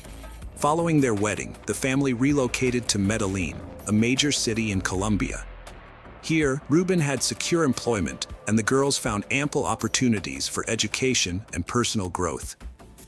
The stepfather developed an excellent relationship with his teenage stepdaughters. He readily invested in their education and hobbies, ensuring the girls enjoyed a more comfortable life. Treating them as his own daughters, he surrounded them with care and attention. During high school, Melanie began exhibiting a challenging, somewhat rebellious nature. She became seriously interested in music and even contemplated leaving school to focus solely on this passion. Dreaming of becoming a DJ, she requested a mixing desk for her birthday. Additionally, she had several large tattoos on her arms, back, chest, and leg, bold and brightly colored. Her parents did not impede her quest for self-expression, but were shocked upon discovering that Melanie experimented with illegal substances.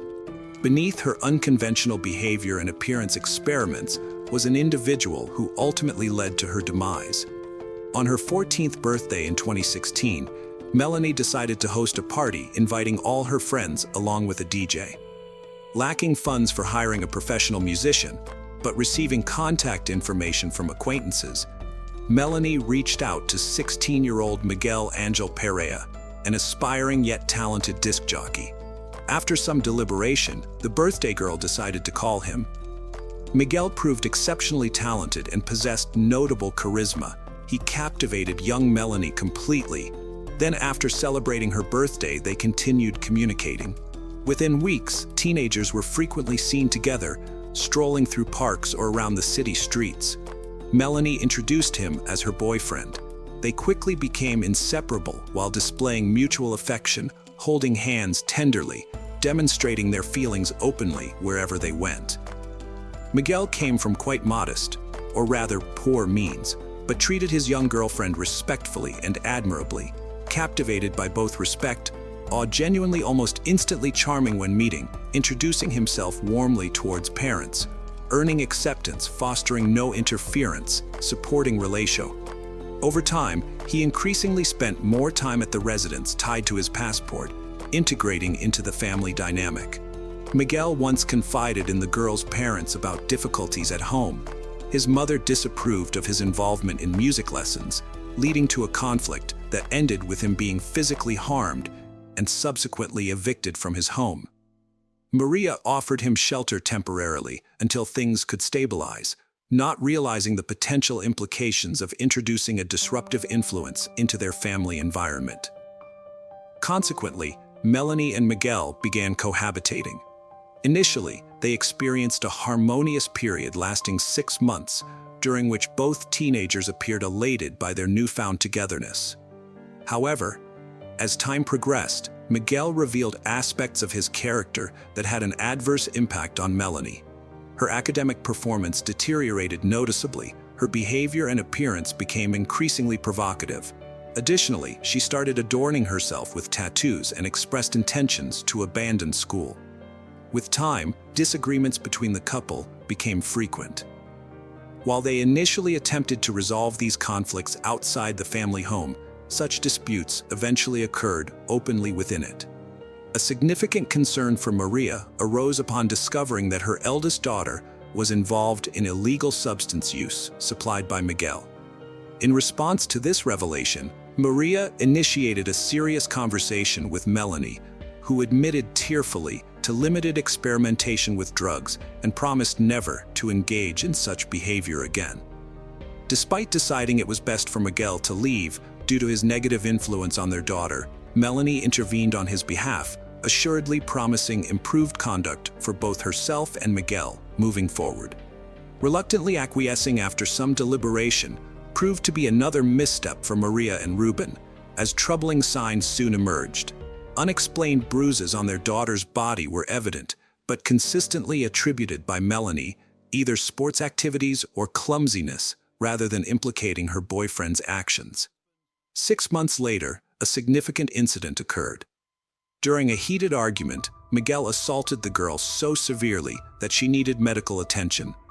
Maria wanted to file a police report for assault and bodily harm, but Melanie discouraged her, stating she would deny everything and refuse to accuse her partner. Melanie's parents tried to separate the couple and forbid them from living together. However, Melanie threatened to run away with him if their relationship was obstructed in any manner. This toxic relationship persisted for over 2 years until Melanie recognized it was detrimental to her well-being. In early May 2018, another intense quarrel erupted between the teenagers, escalating into physical violence. This time, Melanie took initiative and told Miguel their relationship was over. She demanded he pack his belongings and leave her home immediately, or she would contact the police about the abuse she endured.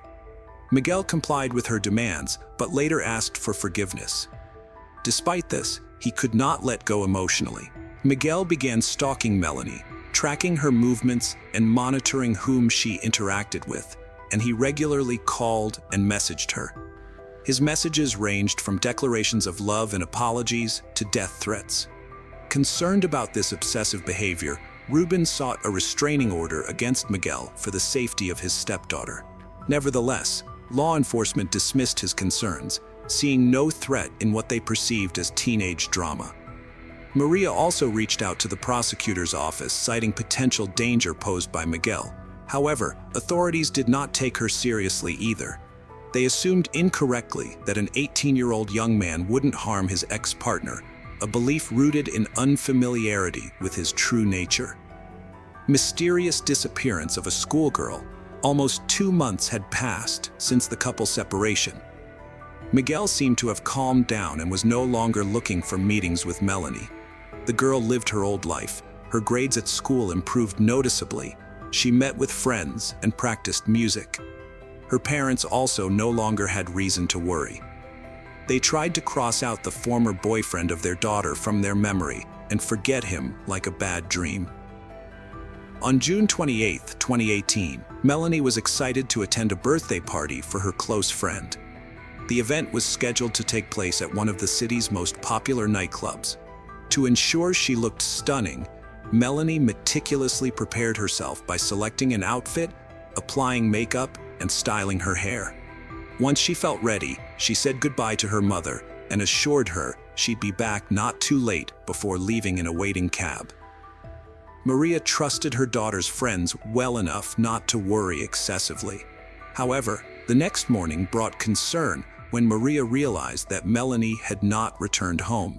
She attempted to contact Melanie but discovered that her phone was turned off, a distressing sign.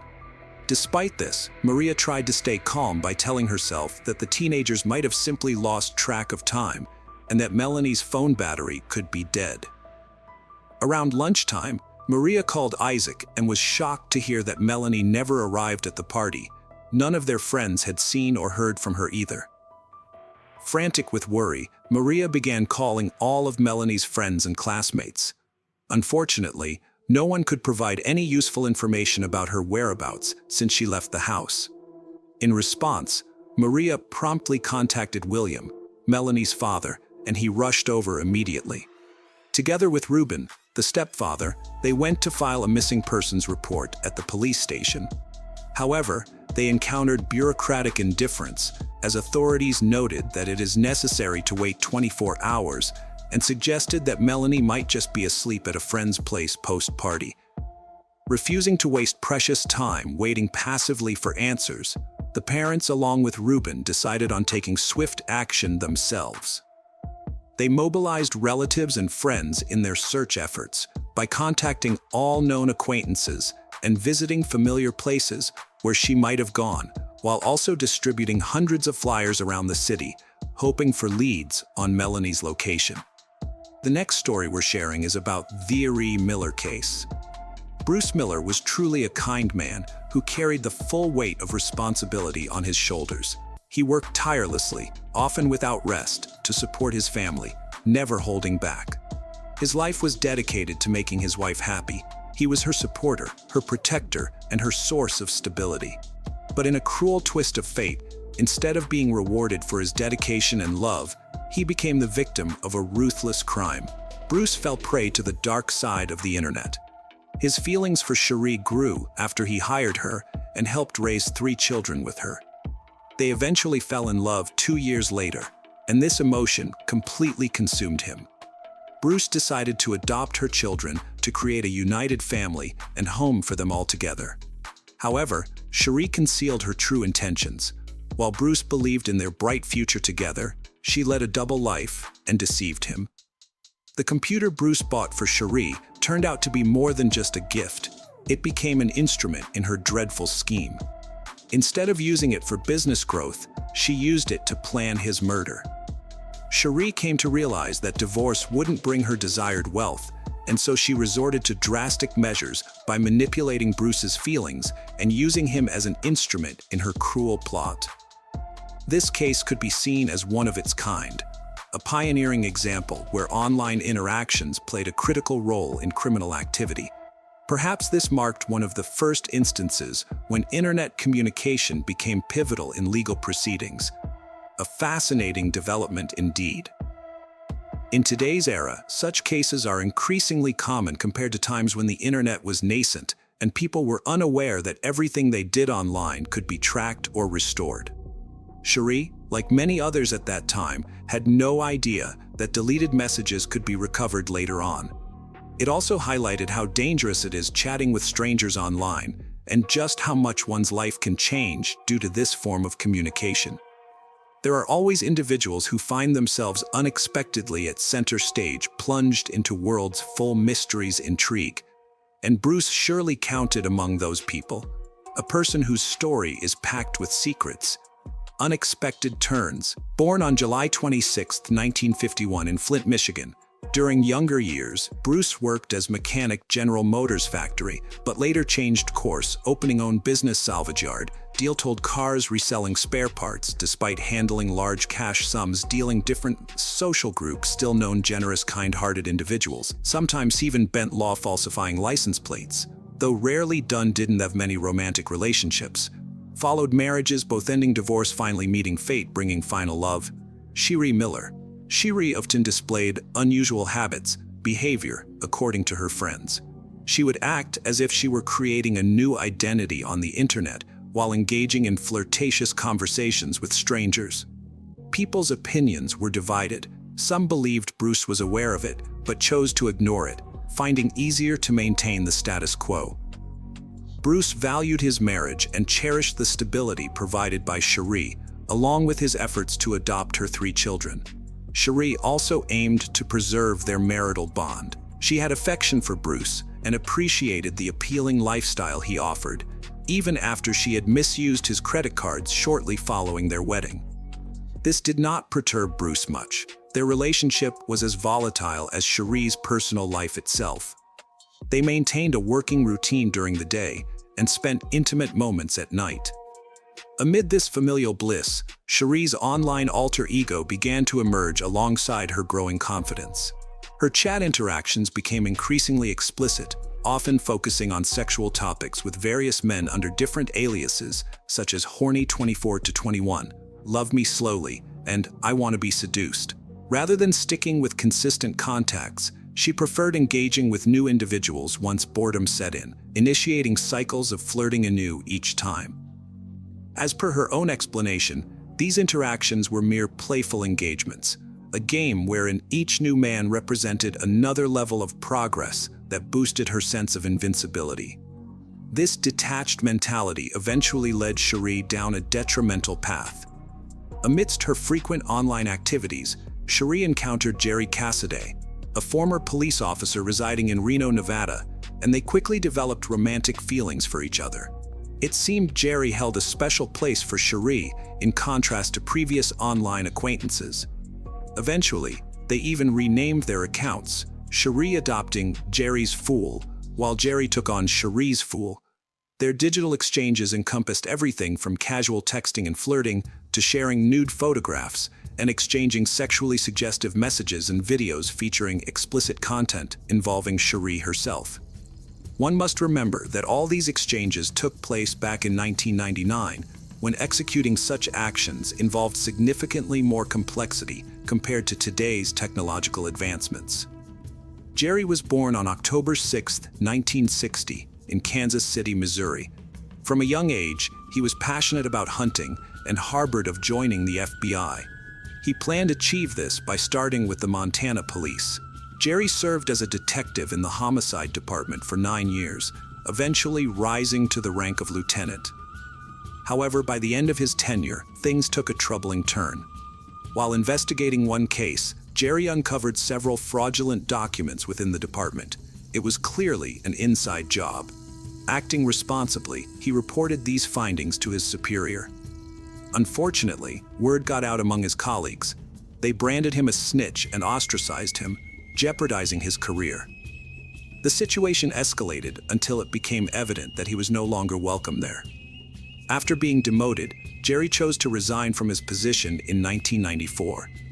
This had a profoundly negative impact on him. Consequently, he began struggling with alcohol and substance addiction while also battling depression. Not long after these events unfolded, Jerry's wife divorced him. This divorce further affected him as it resulted in losing visitation rights with their son. Despite these setbacks, Jerry managed to reclaim some stability by taking up employment as a security officer at Harrah's Kansas City Hotel and Casino. In 1999, he relocated to Reno and found work at another casino there. During this period, Jerry met Cherie through an online platform and soon transitioned their relationship into real-life interactions. Rather than viewing the relationship as a passionate affair, Cherie started to exploit Jerry. Her influence over him became evident to those who knew him well. He observed that Jerry seemed to exhibit symptoms akin to bipolar disorder. He was highly enthusiastic when Cherie was around and deeply despondent in her absence. It wasn't long before Cherie began her deceitful manipulations. In September, she falsely declared that she was pregnant with Jerry's child. Shortly after, she claimed that she had miscarried due to Bruce allegedly beating her, though this was entirely untrue. Bruce, in reality, was a diligent family man and not the dangerous individual Cherie depicted him as. Jerry, unaware of the truth, became exceedingly angry. Losing his supposed unborn child and believing Cherie was subjected to violence were unbearable for him, a lot for anyone. Concurrently, Cherie dissuaded Jerry from confronting Bruce by claiming Bruce had significant influential connections and substantial wealth that would ensure they faced retribution if they acted against him. Just 1 month later, Cherie fabricated another story about being pregnant with twins. One crucial detail is that in 1995, Cherie underwent a tubal ligation procedure, which rendered her unable to conceive, but she never disclosed this information to Jerry. This shocking disclosure underscores the extent of deception involved in their relationship. On November 5, 1999, Jerry received a disturbing email that was purportedly from Bruce. The message stated that Cherie was gaining weight due to the 2 unborn children she was carrying and expressed her desire for an abortion to lose the extra pounds. Jerry, filled with anxiety, attempted to reach out to Cherie, but could only manage a brief text conversation in which she mentioned needing to leave for a few days. The following day brought another message, supposedly from Bruce. This time it informed Jerry that Cherie would be returning home soon and implied that the abortion had been completed successfully. However, it also indicated that Cherie would no longer be able to conceive. Enclosed in this communication was a staged photograph showing Cherie covered in bruises. Jerry experienced overwhelming rage. He contacted Cherie the next day, and they concluded that the only solution was to eliminate Bruce. They meticulously planned their approach: routes, a parking spot, and the best location and time for executing their plan at the yard. Driven by his mounting anger, Jerry departed from his home towards Michigan that same evening. As Bruce prepared to leave work later, he received a call from Cherie asking him if he could pick up pizza on his way back, a distraction integral to their plot. Engaged in this phone conversation, Bruce did not notice when Jerry approached him from behind and pointed a .20 caliber gun at him before pulling the trigger. Having committed the crime, Jerry returned home while Cherie set into motion their next phase of cover-up activities. She contacted Bruce's brother, Chuck, expressing concern about Bruce's failure to return home yet. Subsequently, alarmed by her worry, which she feigned, Chuck and his wife rushed over to investigate at the yard, where they discovered Bruce's body with horror before dialing authorities. The authorities first suspected a robbery. Bruce's old friend, John Hutchinson, was their primary suspect right away. John owed his employer over $5,000 and had previously been involved with Shaw. His alibi was weak and he failed the polygraph test. No surprise the police had their doubts about him. Consequently, John was detained for questioning, but due to insufficient evidence, he was eventually released. Subsequently, the case went cold. Officers initially deemed Cherie's behavior after her husband's death appropriate. They were unaware of what she concealed at the time. Shortly thereafter, she was seen enjoying parties frequently. Moreover, she swiftly secured an insurance payout, sold off the business, and withdrew funds from family accounts, thus becoming wealthy overnight. Amidst her festivities and expenditures, she invited her new partner to reside in the house formerly shared with Bruce. Jerry and Cherie's relationship fell apart abruptly after Bruce's death. That was when Jerry discovered Cherie had fallen for another man. He started to feel immense guilt and reflected on the dreadful crime he had committed alongside her. Having worked for the police for many years, Jerry quickly discerned that he was merely a pawn in Cherie's scheme. She manipulated his emotions to eliminate her husband. It dawned on him that Bruce was truly an innocent man. None of the accusations Cherie had fabricated involved abuse, affiliations, beatings, or children. Even the pictures presented as evidence were dated 1994. 3 months later, on February 11th, Jerry Cassidy chose to end his life. He was found alone in the apartment he rented from his cousin, with a .22 caliber rifle beside him. Among his belongings were letters to his family and a note and briefcase addressed to his lawyer, John O'Connor. When John opened the briefcase, he discovered clear evidence of a crime that sealed Cherie's fate. In addition to various pieces of evidence unearthed after Jerry's death, there was also a note where Jerry confessed to killing Bruce and placed all blame squarely on Cherie. The note outlined how all available evidence would be handed over to the police. Jerry expressed deep regret and acknowledged his foolishness in being manipulated by Cherie into committing such an act. He revealed that everyone would now understand why he descended into depression. He had been unable to reveal the truth until now. Jerry also claimed that Cherie aimed solely at securing money and eliminating her husband. She succeeded in her goal, but disregarded the harm caused along the way. Following this startling revelation, authorities swiftly apprehended Cherie and charged her with second-degree murder and conspiracy to commit murder.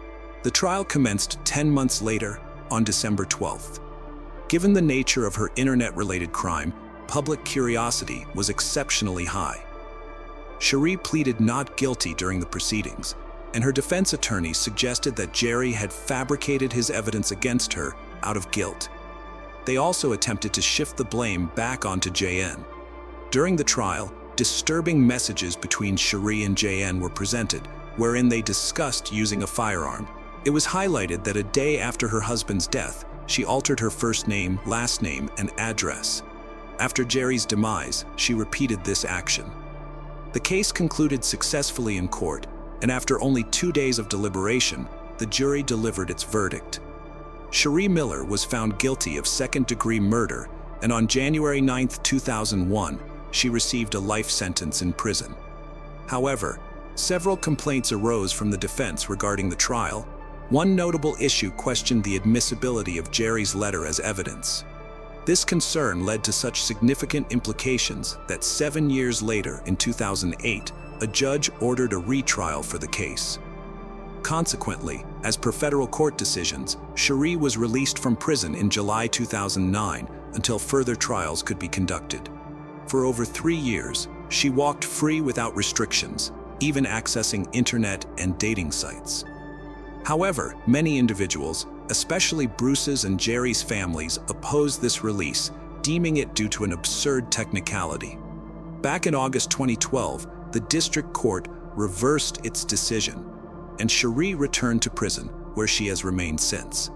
While she was at large, Cherie successfully reconnected with her children. This reconnection had a notably positive impact on her. In April 2016, she wrote a letter admitting guilt despite previously denying it.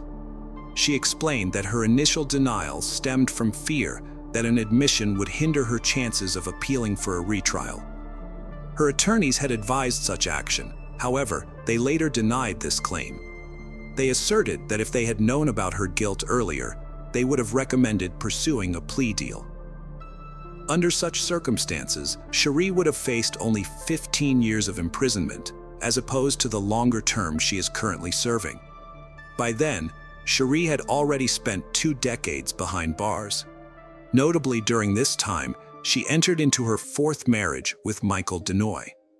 Michael learned about her story through media reports and became interested in her situation, eventually proposing during their first meeting. On June 1, 2011, the Waller family's life took a turn. A woman named Jackie contacted her sister Cheryl, informing her that she was going to pick up her children from her ex-husband Clay. Jackie planned to return home later that day. However, she never came back, nor did she make any further contact. Worried and unable to reach Jackie, Cheryl became increasingly anxious. By around 7 p.m., Cheryl decided to drive to the police station. Here, she made a startling statement. Cheryl claimed that Clay Waller had killed her sister. The police officers found this accusation shocking, since Jackie had only called a few hours earlier, and there hadn't been any immediate cause for concern or reason to believe she was in danger at that time. Despite the unusual nature of Cheryl's assertion, it eventually became apparent that her instincts were correct. Jackie was indeed entangled in a troubling situation. So, what exactly happened to Jackie? And why was Cheryl so convinced her sister had been murdered by her ex-husband, even before Jackie was declared missing? Jackie was known for being sweet, kind, and caring. When she met Clay, there was an instant connection between them. Clay had a speech impediment that had subjected him to ridicule by others. This made him feel awkward and uncomfortable in social situations. However, unlike others, Jackie didn't ridicule him. Instead, she defended him and ensured he wasn't hurt by people's unkind remarks. Jackie's nature was all about protecting the vulnerable, fighting injustice, and helping everyone around her. It wasn't long before their bond grew stronger and they got married. At the time of their marriage, both were about 30 years old and aspired to have a large family. They bought a small house in Sanguine View, Missouri, where Jackie began creating a family nest. She had a successful career. Unfortunately, the same couldn't be said about Clay. His life consisted of numerous failures, and he struggled with holding down any job for long periods. As a result, Jackie became the primary breadwinner of the family. She always dreamed of having children, but faced challenges in conceiving naturally. Determined to become a mother, though, she underwent fertility treatments, commonly referred to as ECO. So when Jackie discovered she was pregnant, with triplets no less, her joy knew no bounds. The family included 2 girls, Abby and Addison, plus 1 boy, Maddox. It was incredibly challenging for the woman to care for 3 children at once. Nonetheless, she did not complain. She continued to shoulder all responsibilities by herself, without relying on her husband. He seemed uninterested in the children. At that time, Clay took a job with the sheriff's office to support the family while his wife cared for the children. However, he didn't stay long. He was fired after a year. Only Jackie's parents and sister provided assistance with the children, allowing her some respite. When Clay lost his job, Jackie took on work to support the entire family. Even after their children were born, Clay did not change his behavior and showed little interest in either his family or work. Occasionally, he engaged in part-time work that didn't bring in the expected income. Clay seemed comfortable living off his wife's hard work. She worked 40 hours a week and managed the household simultaneously. Jackie's career progressed rapidly. She soon secured a management position at an insurance company branch. This advancement further relaxed Clay's attitude toward financial responsibility. Instead of appreciating his wife's efforts, Clay mistreated her in various ways. He insulted her frequently, called her worthless, and demeaned her value by stating no one wanted her. His infidelities and abusive actions caused significant distress. Jackie's parents and sister were deeply troubled by Clay's behavior and urged her to divorce him. However, Jackie was reluctant to take such a drastic step at that time and tried to salvage their marriage. Every day brought diminishing hope that their relationship could be saved. Over the next few years, financial difficulties compounded their problems because Clay was not working while Jackie's salary could no longer cover all expenses for their large family. Mounting mortgage debts led to their house being foreclosed upon. the woman decided it was time to move in with sister, seizing upon the opportunity. Her husband then relocated to a friend's place. At this point, their children were a bit older. Jackie faced the tough, yet necessary choice to file for divorce. She believed she and her kids deserved a better life. When Jackie brought this up with her husband, Clay seemed calm initially. However, he soon changed his stance and refused the divorce. His threats started subtly, but gradually escalated into direct threats against her life. He warned that divorcing him would be like signing a death warrant for herself and their children. These threats terrified Jackie, yet she remained resolute. Living under such conditions was no longer an option for her, so she sought ways to end her marriage with Clay. She turned to her family, sharing the troubling behaviors of her husband, and began keeping a diary to document his actions. Jackie also noticed that Clay was stalking her. For the sake of safety, she and her children moved in with her sister during this period. Her kids were only 5 years old and didn't understand the situation fully. Nonetheless, Jackie explained that their current living arrangement was crucial. Time passed, and things began to stabilize as the divorce process neared its conclusion. It appeared that Clay had come to terms with their separation and ceased his harassment towards Jackie. They even started forming new relationships on the side. Jackie allowed Clay visitation rights with their children, and disputes between them reduced significantly. On June 1, 2011, Clay and Jackie agreed to meet at the attorney's office to finalize the last aspects of their divorce. On that day, their son Maddox was visiting his father, while Jackie's other children stayed with Cheryl, Jackie's sister. After the meeting at the attorney's office, Jackie planned to pick up Maddox from Clay's house before heading back to Cheryl's place. Leaving the office, Jackie telephoned her sister Cheryl to report that everything had gone smoothly and mentioned she was on her way to collect Maddox from Clay's residence before returning home. That conversation would be their last. Jackie gradually lost touch. As time passed, her sister became increasingly anxious and started calling Jackie, but there was no answer. She then tried calling Clay, but he didn't respond either.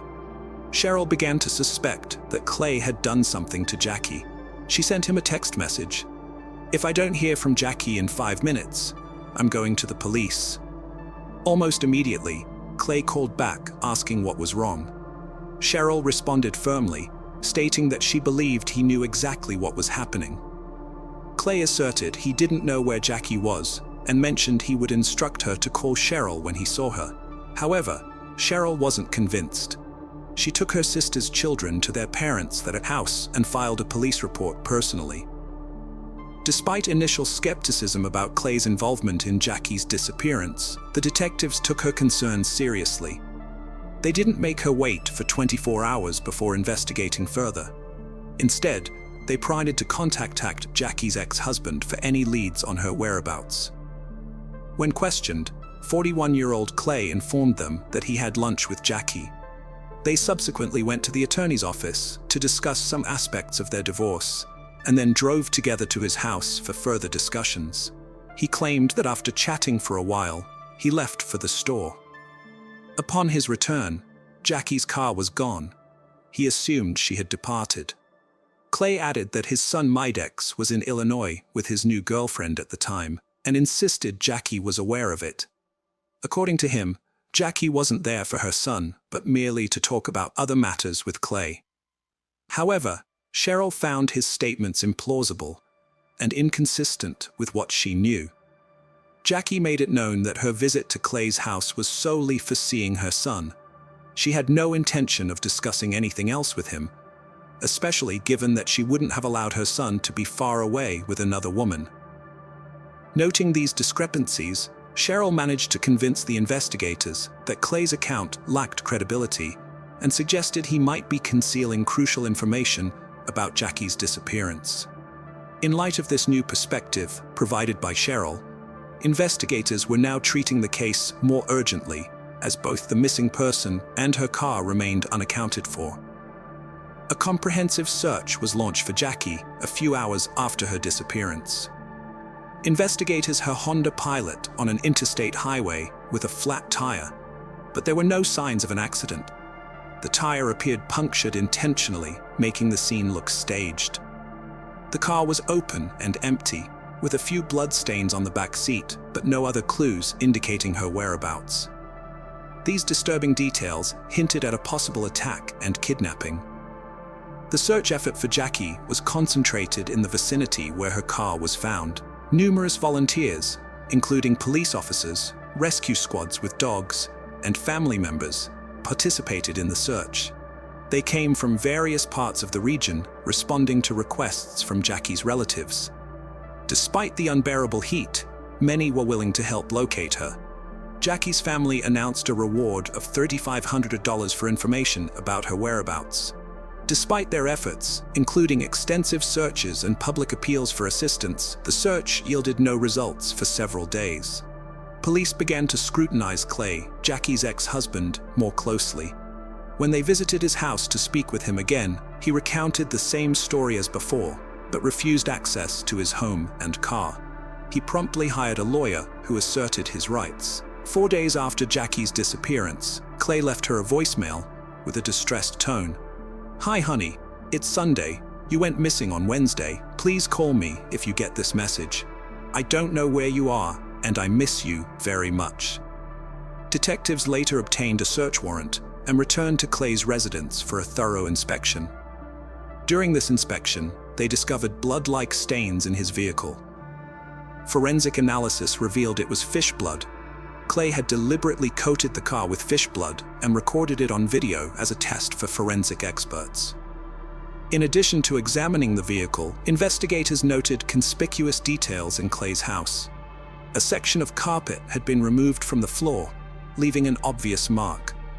Tiny drops of blood were also found on the walls of the hallway leading to the basement. These findings raised further questions about Clay's involvement and intentions regarding Jackie's disappearance. Traces of furniture rearrangement were evident, signaling that something unusual was happening in the house. Forensics examined under the floorboards and discovered a bloody carpet. Blood samples from the house and the carpet were sent to the laboratory for further examination. Detectives tracked the missing woman's last known movements to 1:10 a.m. She was observed at a drugstore with her ex-husband.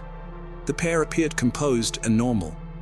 Approximately 2 hours later, she was seen at an ATM withdrawing money.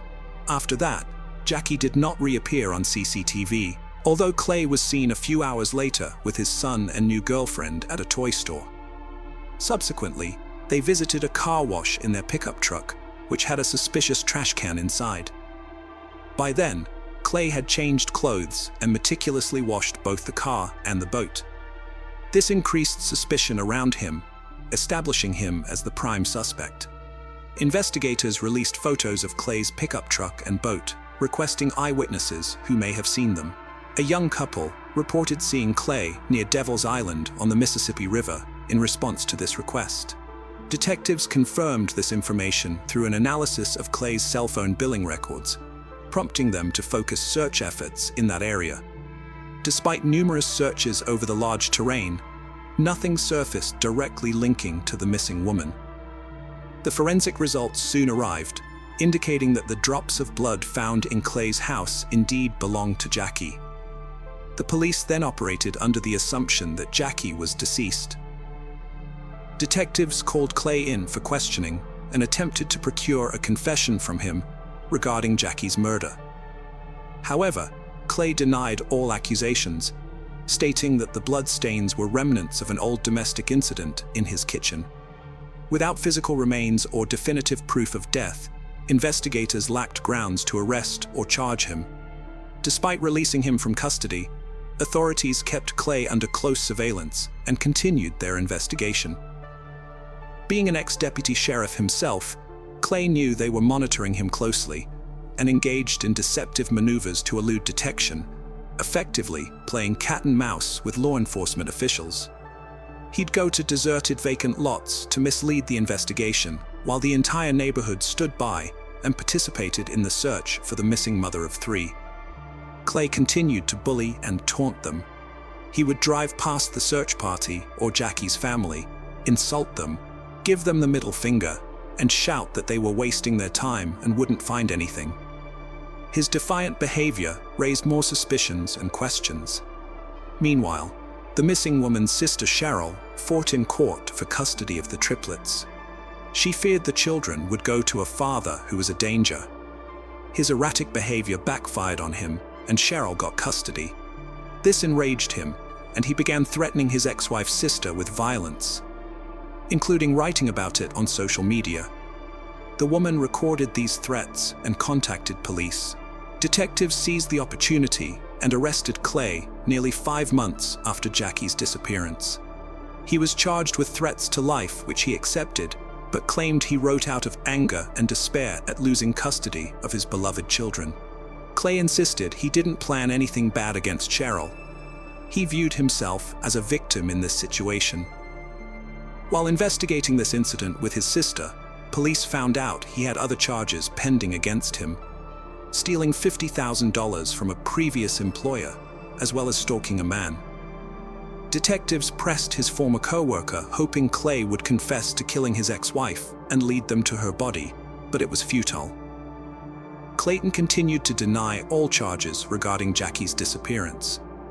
Instead of confessing to the crime, he started claiming confidently that he knew who was behind his ex-wife's death, a man named Harry, but detectives had already checked this lead thoroughly. Harry had an ironclad alibi that eliminated him from suspicion. All evidence pointed only to Clay, yet he kept denying it. He ended up going to prison for 5 years for threatening Cheryl. While the police locked him up in jail, they continued to investigate Jackie's disappearance. The search for the missing woman continued on Devil's Island, but never yielded any results. Eventually, about 2 years after Jackie's disappearance, the cops gathered a lot of circumstantial evidence, video camera footage, blood in his house, and more. They decided to charge Clay with his ex-wife's murder, even without her body. It was a risky and desperate move because if they lost, the prosecutor's office would not be able to charge him a second time. However, the prosecutor was determined. After consulting with his accomplices, Clay concluded that it would be best for them to make a deal with the prosecution to reduce the sentence. To do so, the defendant offered to plead guilty to the murder and provide the location of the body. Jackie's family agreed to this deal because it was important to give her a decent burial. Clay led police officers to his ex-wife's body. It was in a secluded spot on a remote sandbar on the Illinois side of the Mississippi River. At first, he couldn't remember exactly which tree he had buried her under, but then admitted that he had placed a bag of fertilizer on top of her body. One of the policemen, who was an active gardener, explained that large quantities of fertilizer killed trees. They looked around and found 3 dead trees that were of interest to them. They excavated there, and under one of the trees, they did find Jackie's body wearing the same clothes she had last been seen in. The woman was identified from dental records as Jackie Waller. Finally, Jackie's loved ones recognized that she was definitely dead and found her body. Then they were able to commit her to the ground. The woman's funeral was held on her parents' golden wedding day. Cheryl told their children that their mom was gone, and she had been killed by their father. This event was a great shock to the children because they lost both their mother and father at once. The children developed a deep aversion to Clay and refused to communicate with him henceforth. As part of the agreement, Clay had to officially confess to the murder of his ex-wife and provide specific details. He explained that the initial thoughts of murder began to surface about a year before the tragic event, when Jackie announced their separation. Despite this, he tried to suppress those dark thoughts, as Jackie was the mother of his children. However, he couldn't bear the idea of her taking his children away. He warned Jackie that such actions would have dire consequences for her, but she didn't heed his warning, which he considered her fault. The night prior to the murder, Clay traveled to a secluded area on Devil's Island to dig a grave for Jackie. According to him, their divorce proceedings were generally progressing smoothly. On that particular day, after a visit to their lawyer, they had a conversation in which she suggested they engage in intimacy one last time. They then went back to his home, where they talked in the kitchen. While looking for a snack in the refrigerator, Clay accidentally raised his head, hitting Jackie and causing her nose to bleed. This incident angered her. She stormed out into the hallway, where she smeared blood on the walls and started yelling at him that he would never see his children again. At this point, Clay lost control and attacked her. He hit her in the face with his hand and then strangled her. Subsequently, he took Jackie's body out in a dumpster and buried it in the pre-dug grave. Afterward, he meticulously cleaned out both the car and house, took a shower, changed clothes, as if nothing happened, and then went on to meet his new girlfriend and son at a toy store. Throughout this process, Clay claimed that everything was driven by impulse and emotion. He did not originally intend to kill Jackie. This contradicted his earlier statement, claiming he had dug the grave the day before. However, if Clay did not plan to kill the woman, why would he have dug the grave beforehand? It appeared to be premeditated murder. The medical examiner found multiple skull fractures on the deceased, indicating blunt force rather than a simple beating with fists. No one believed his story. Clay, who showed no remorse for killing his ex-wife, felt jubilant at receiving only 20 years in prison for second-degree murder, with the possibility of early release. The prosecutor, however, had another strategy. Clay's testimony about digging the grave buried him further. He had dug the hole in Illinois, while the murder occurred in Missouri. These actions fell under the federal law against domestic violence across state lines, and their violation allowed an additional 35 years to be added to his sentence. Clay Waller will be eligible for parole after serving 85% of his 55-year sentence. It turned out that Clay was unaware of such a law and did not foresee the consequences of his confession. Yet, his atrocities continued. Demonstrating further callousness, he wrote a book detailing Jackie's murder to profit from the tragedy. Sherelle, Jackie's sister, along with her husband, continues to raise Jackie's children with support from their elderly parents. The children have grown up remembering their mother as an exceptional person who remains forever in their hearts. They still harbor anger toward their father and deeply miss their mom.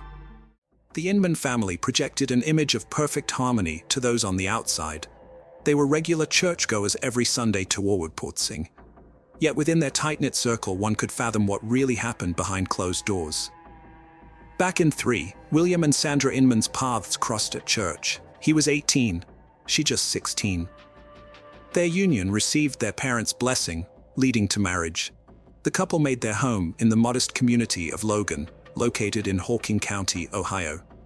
Bill Inman possessed strong religious convictions and balanced his job in construction with playing musical instruments for the Sky of Faith Evangelical Church in Nelsonville, Ohio. Sandra took on the role of managing the household. In 1984, they were delighted to welcome their son, William Jr. To distinguish between father and son, the head of the family was called Bill, while the younger one was known as Will. As time passed, William Jr. grew up. At age 17, in 2001, he met a 15-year-old named Summer Cook at church, quite reminiscent of his parents' encounter. Will and Summer maintained a friendship for 3 years before getting married when Summer turned 18 in 2004.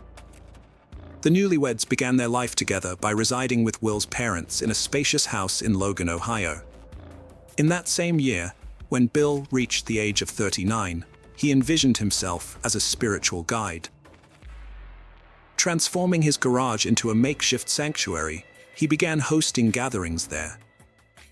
Despite local skepticism towards this self-declared minister's actions, his enigmatic garage started to attract neighbors first, then their friends, and more individuals seeking solace through prayer and leaving offerings. By 2005, Will and Summer were overjoyed with the birth of their son Alex. Around this time, financial strains began affecting the Inman household, since Bill's religious endeavors were not financially rewarding. This situation led the family to consider relocating to another state in pursuit of better employment opportunities.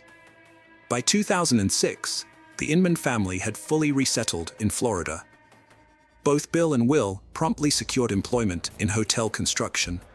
Meanwhile, Sandra and Summer dedicated themselves to homemaking and nurturing young Alex. 2 years later, the Inmans made their way back to Ohio from Florida. By then, they had forfeited their Logan home due to an inability to reclaim it and settled in a rental in Vinton's countryside. Starting a new chapter shortly after their relocation, in 2008, Will and Summer welcomed their second child, a daughter named Kelly. By 2010, their family grew with the arrival of another daughter, Alana. As young parents, Will and Summer often sought weekends away for relaxation and rejuvenation. During these times, Bill and Sandra, always supportive, took on the role of caring for their grandchildren. The weekends were filled with joy as they cherished moments with their 3 grandchildren. In the spring of 2010, Bill Inman secured a pastor's license and proclaimed himself the head of the Skinnier Faith Church. Alongside his wife, he established a charitable entity named Ranch of Mercy to assist the jobless and homeless. His vision was grand. He wanted to construct a large dwelling for orphans and widows. However, financial resources were quite lacking. To address this issue, Bill conceived a lottery scheme.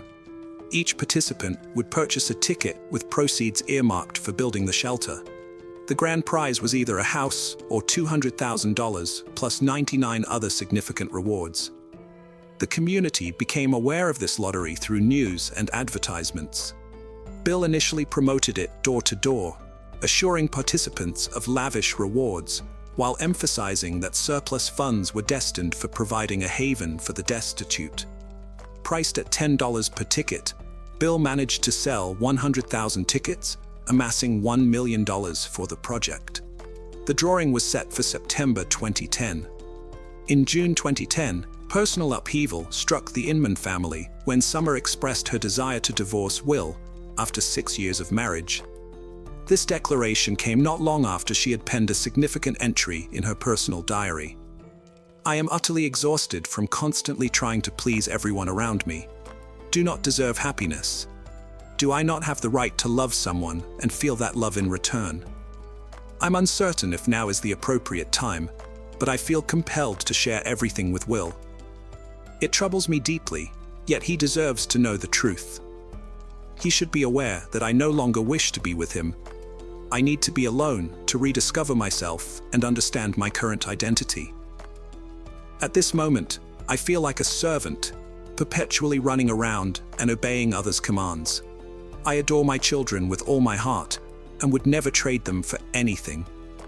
However, I don't want them to grow up witnessing their mother merely following orders all the time. I'm unsure how Will might react to this revelation. There's a chance he could become angry, attempt to take the children away, or worse, resort to threats or harm. It's important for our children to see us as equals. I'm aware that Will's parents might turn against me and try to convince me to stay, but such actions won't change anything. Last night, when Will asked me what I wanted, my mind was blank. All I could think of was what I don't want. I don't want to feel unhappy and trapped any longer, but I couldn't bring myself to voice these thoughts. So instead, I sat there in silence. Every day feels like a battle. All I yearn for is rest, to cry and sleep without interruption. But finding a way out of this situation seems impossible at times. My hope is that by the time of my next journal entry, I'll have clarity on how to resolve everything. As the summer progressed, we moved forward with the divorce proceedings. Departing from the Inman residence, I took our son and both daughters along with my personal belongings. We sought refuge at my parents' home. Wanting not to disrupt the children's relationship with their father or grandparents, visits were scheduled regularly for them. 2 months following our separation in August 2010, I began a relationship with Adam Peters while also securing employment at a bank in Logan's downtown area, working in a cleaning capacity due to limited educational background. When September arrived, it marked another significant event, the Ranch of Mercy's house raffle, spearheaded by the Inman family. Although construction on the prize house was supposed to begin, both September and October passed without any progress. No raffle took place, and no explanations were given. The organization didn't seem to rush to refund participants either. By December 1st, 2010, the Inmans got a notice requiring them to leave their rented residence due to significant unpaid rent. In response, Summer and Adam went to collect her remaining belongings from the Inman home. However, they were denied entry. This led Summer to call the police, reporting that her estranged husband was intimidating her and preventing her from retrieving her possessions. When the police arrived, Will and his parents continued to block access. Will even escalated matters by threatening Adam and clashing with an officer. Consequently, Summer filed a legal complaint against Will. She reflected on their relationship, recalling how idyllic it seemed before marriage, but lamenting its drastic change afterward. Will's behavior reportedly became very controlling, affecting everything from her diet to household responsibilities, and even intimate aspects of their life. She wasn't allowed to sleep without his approval and was confined at home without access to her phone or keys. Summer revealed Will's aspirations for a large family, his interest in polygamy, and his activities on related websites, including posting inappropriate images. She also disclosed threats he made if she pursued divorce, and mentioned how her cats mysteriously disappeared. Will attributed their disappearance nonchalantly to them escaping through an open window. Following Summer's allegations, Will provided his version of events. He justified taking Summer's phone and keys by suggesting he suspected her of infidelity. Regarding the cats, he said that due to their wild behavior and damage caused to furniture and family members, he relocated them to a shelter. As a result of these conflicts and accusations, Will was subjected to a restraining order, preventing him from approaching Summer, and faced penalties and probation amidst further investigations. A fierce battle for custody emerged between the families. The Inmans filed police report against Adam Peters, labeling him a potential threat to the safety of Alex, Kelly, and Alana. Tragically, Summer's life took a dark turn. On the night March 22, 2011, Summerman, just 25 years old, was finishing her shift at the bank. She wrapped up her cleaning duties after the office had closed. Around 11 p.m., she stepped outside to dispose of the trash. Summer had texted her partner Adam to meet her after work, but he didn't find her by 11:30 p.m. Worried, Adam arrived at the bank and began his search. He discovered her personal items scattered near a dumpster in an alley, her phone, keys, and a music player still playing with headphones nearby in the grass. Her jacket lay there too. Alarmed, Adam immediately contacted Summer's parents to inform them of her disappearance, and stressed the need to alert the police swiftly. Initially, Summer's parents called the bank, guessing she might have stayed longer for extra work and misplaced her belongings. Security personnel had no clues about her whereabouts. They then contacted Logan Police to report Summer missing, emphasizing her punctuality and that she rarely stayed late at work. Police arrived at the scene, where they found Summer's belongings. They heard accounts from 3 eyewitnesses who saw her abduction about an hour earlier. 2 women out for an evening jog reported seeing Summer as she threw out the trash. At that moment, a white Ford Crown Victoria, driven by a blonde woman, approached. 2 individuals dressed in black balaclavas exited the vehicle and forcefully grabbed Summer, shoving her into the back seat despite her resistance and cries for help. One bystander's attempt to intervene was thwarted when the female driver incapacitated him with pepper spray, forcing him to retreat. The car quickly left the area. The 2 jogging witnesses immediately headed to the nearest police station to report what they had witnessed. Their account initially faced skepticism from the police, who found their narrative peculiar and doubted its authenticity. Expecting it might be a fabricated story, the police reached the abduction site of Summer Inman just an hour after her parents filed the missing person report. However, initial efforts did not lead to locating the missing 25-year-old. News of Summerman's kidnapping quickly circulated through all local media outlets, capturing the community's attention. Hundreds of Logan's residents united in a concerted effort to locate her. As 3 days elapsed, the possibility of finding Summer safe and sound grew increasingly faint. Throughout this harrowing time, her parents endeavored to maintain hope against despairing thoughts. Shortly before her disappearance, Summer Inman shared a photo on Facebook featuring herself, her new partner Adam, and her children. The image portrayed them as a content family unit. Will Inman, who had access to Adam Peters' Facebook page, surprisingly still on his friends list despite being Summer's current partner, noticed this update. It raises an intriguing question. Why would a husband befriend his wife's new companion? The backstory revealed that Adam, a man without stable employment, had been hired by the Inmans a year earlier, in spring 2010, for various household tasks. It was then that Adam and Summer crossed paths and developed a bond. Despite initial reluctance, Summer eventually reciprocated Adam's affections. Her diary entry reflects this internal conflict. When I looked into his eyes, I realized that the devil had taken over me.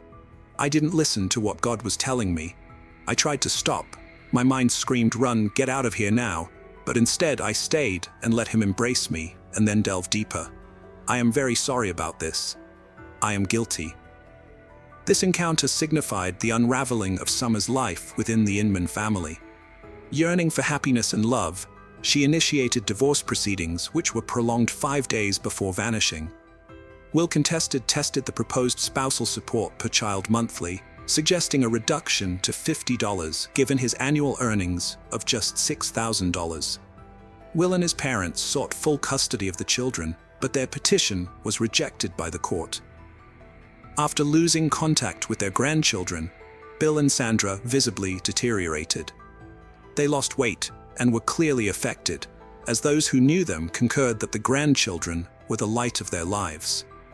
In March 2011, amidst the investigation into Summer's disappearance, the Inman family was located. They were found at the residence of Bill's 70-year-old mother in Jackson, Ohio.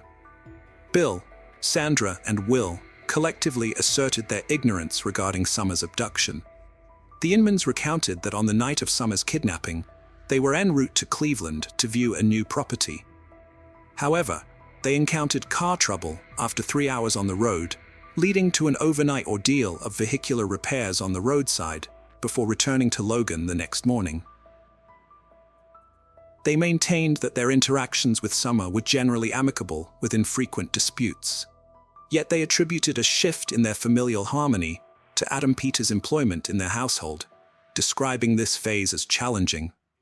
The trio consistently portrayed Adam as a negative influence, alleging he was the catalyst for the disintegration of their previously harmonious and tightly knit family. The investigation took a crucial turn when police noticed a white Ford Crown Victoria at the Inman family's residence. Upon inspection of the vehicle, a GPS receiver was confiscated. Subsequent examination revealed that on March 22nd, the day Summer was abducted, this car was in Logan. The GPS was deactivated at 5:30 p.m. that evening and reactivated the next morning again in Logan, contradicting the Inman's claim of traveling to Cleveland. Phone records further corroborated that all 3 family members were in Logan on both March 22nd and 23rd. Additional inquiries revealed that on the morning of March 23rd, around 7:30 a.m., the Inmans were at a car wash engaging in a thorough interior cleaning of the vehicle. Bill, Sandra, and Will were all present, but Summer was notably absent following this event. They visited an auto shop in Cleveland for a tire change. While there, a shop employee noticed something odd. Bill was choosing to replace nearly new tires with used ones, simply because he didn't like his current set chained. There was also evidence that the Inmans attempted to modify the car's appearance.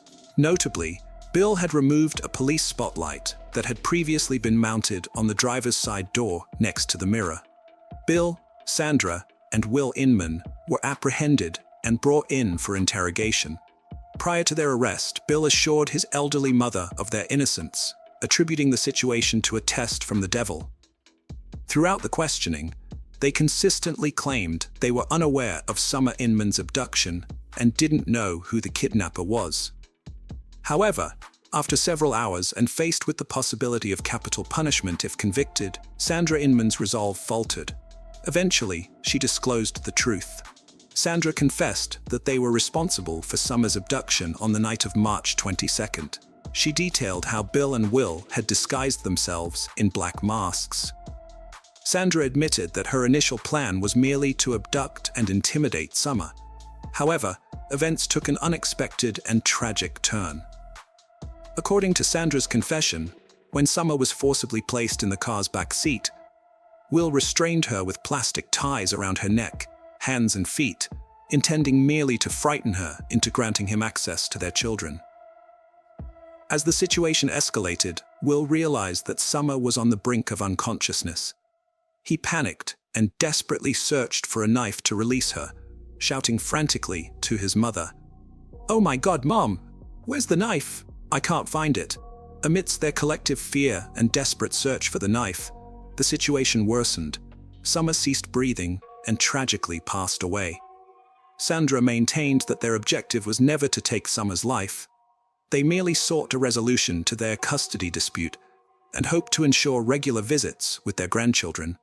On March 29, 2011, a week after the kidnapping, Sandra Inman disclosed the location of the body. Summer's remains were found in a septic tank on the grounds of Skinnier Faith Church near Nelsonville, about 30 kilometers from her workplace.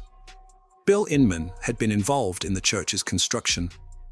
This place held personal significance for him and Sandra, as it was where they had married 28 years earlier.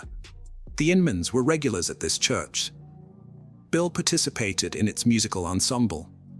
Police uncovered the well by removing a concrete slab and unscrewing 6 bolts from the metal lid. When they opened it, they immediately saw Summer's legs. She had been thrown headfirst into the septic tank, still wearing her work attire. Her black t-shirt bore an ironic inscription, "I don't have anger issues, I have issues with idiots." A forensic examination confirmed that Summer had succumbed to strangulation. Apart from marks on her neck, hands, and legs indicating she'd been restrained, no other injuries were found on her body. This highlighted strangulation as the cause of her tragic demise. Sandra revealed that she originally planned to dispose of the body in a river, but reconsidered and decided it would be safer to conceal it in the well near the church. She believed this location would ensure it remained undiscovered for a long time. Sandra admitted to feeling deep shame for her actions and their irreversible consequences. During the subsequent trial, 49-year-old Bill Inman and 28-year-old Will Inman did not take any responsibility for Summer's death. Throughout the proceedings, they stayed mostly silent, showing no visible emotions and avoiding eye contact with Summer's grieving parents. Sandra Inman, at 47 years old, stood out as the only family member who accepted responsibility for her part in the tragic events. She maintained that the plan to intimidate Summer was entirely her own idea. In a deeply emotional moment before sentencing, Sandra, overcome with tears, faced Summer's parents and begged for their forgiveness. Her speech, though broken by sobs and a quivering voice, clearly expressed remorse. Sandra admitted she saw Summer as a daughter and regretted her catastrophic decision. In 2012, the verdict was handed down. All 3 members of the Inman family were convicted. Bill and Will Inman received life sentences without the possibility of parole. Sandra Inman also got a life sentence, but with eligibility for parole after serving 15 years. However, among friends and church members familiar with the family's dynamics, doubts arose about Sandra being the mastermind behind the crime. It was commonly known that Bill had a dominant role in the family and usually made final decisions on all matters. Will, on his part, was seen as a pampered child whose desires were always met by his parents. Those close to the family speculated that Sandra's confession might have been a strategic move to reduce legal consequences for her husband and son. Currently, Alex and Alana are being raised by Summer's family. For quite some time, it was hard to explain to these grandchildren where their mother, father, grandmother, and grandfather had gone. In 2013, Jessica Harringer, a 25-year-old woman, disappeared under circumstances from her workplace. The search for her kidnapper spanned several years, during which numerous other women were affected. When the authorities finally apprehended the culprit by chance, they uncovered deeply disturbing details about him. Jessica Harringer was born on July 16, 1987, and resided in Norton Shores, Michigan. She grew up in a modest family with a sister. At 22, Jessica became a mother to a son named Zine, fathered by her long-term partner Dakota Quayle Dyer. They were still together in 2013, living in a leased home. At the age of 25, Jessica worked at an Exxon gas station in Norton Shores, located near Lake Michigan. Known for her warm and friendly nature as a manager, she often received praise from customers. To support her cherished 3-year-old son, she frequently took on extra hours.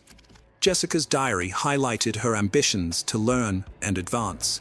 She aspired to pursue college studies in accounting, but financial constraints hindered this goal. Dakota was unable to fully support their family, leading to frequent disputes and turmoil in their relationship. The couple was engaged, yet their marriage faced repeated delays due to various factors. On the evening of April 26, 2013, Jessica Harringer was carrying out her regular duties at the Exxon gas station.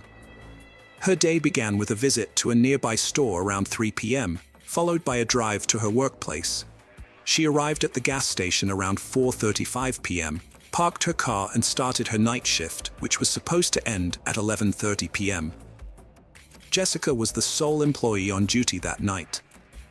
At 11:14 p.m., a customer called emergency services reporting his experience at the Exxon station. He had entered the store to pay for his gas in cash but found it unattended. He informed the dispatcher, "I'm not sure what's going on, but there's no one at the station. The door is open and unlocked. Lights are still on, but there's no one to take my payment. There are just my car and another vehicle outside. Why isn't anyone here? It looks very odd."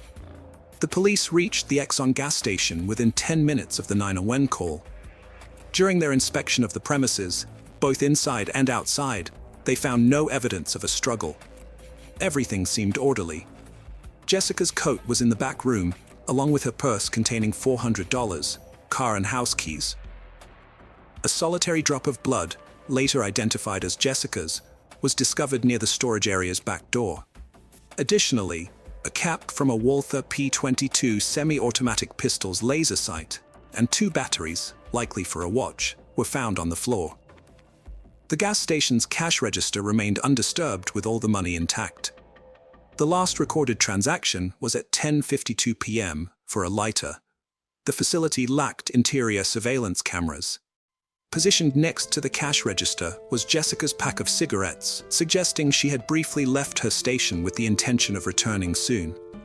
Her locked car was parked outside, but Jessica was nowhere to be seen. She had inexplicably disappeared. Upon discovering the station unattended, police reached out to the gas station's owner, informing them of the situation. The owner subsequently contacted another manager living close by, requesting her to secure the premises. Additionally, the police notified Jessica's family of her disappearance. Her parents sought clues to her whereabouts and called her friends. One friend recalled being at the gas station between 8 and 9 p.m. that day, noting that all appeared normal then. Shortly after, a fellow employee arrived to lock up the station. This colleague recounted that around 11 p.m., she and her boyfriend had driven by the station on a motorcycle. They spotted a silver Chrysler Town & Country minivan parked near the rear service door with its back door open. Suspecting Jessica might be involved in theft from the station, they paused to observe further developments. The manager observed a young man with disheveled wavy hair near the minivan, dressed in an orange sweatshirt. She saw him repeatedly open and close the vehicle's rear door before he finally drove off. Police reviewing surveillance footage from surrounding buildings located a video showing a silver Chrysler passing by Exxon gas station at 11:02 p.m. A store employee nearby also spoke to the police, mentioning that he had seen the man in the minivan conversing with Jessica Christian. The employee initially thought the stranger was merely flirting with Jessica, given her attractiveness. He noted Jessica standing outside, while the man questioned why she wasn't inside. Both Christian and Jessica's colleague, who had spotted the man by the minivan, contributed to creating a composite sketch of the unidentified individual.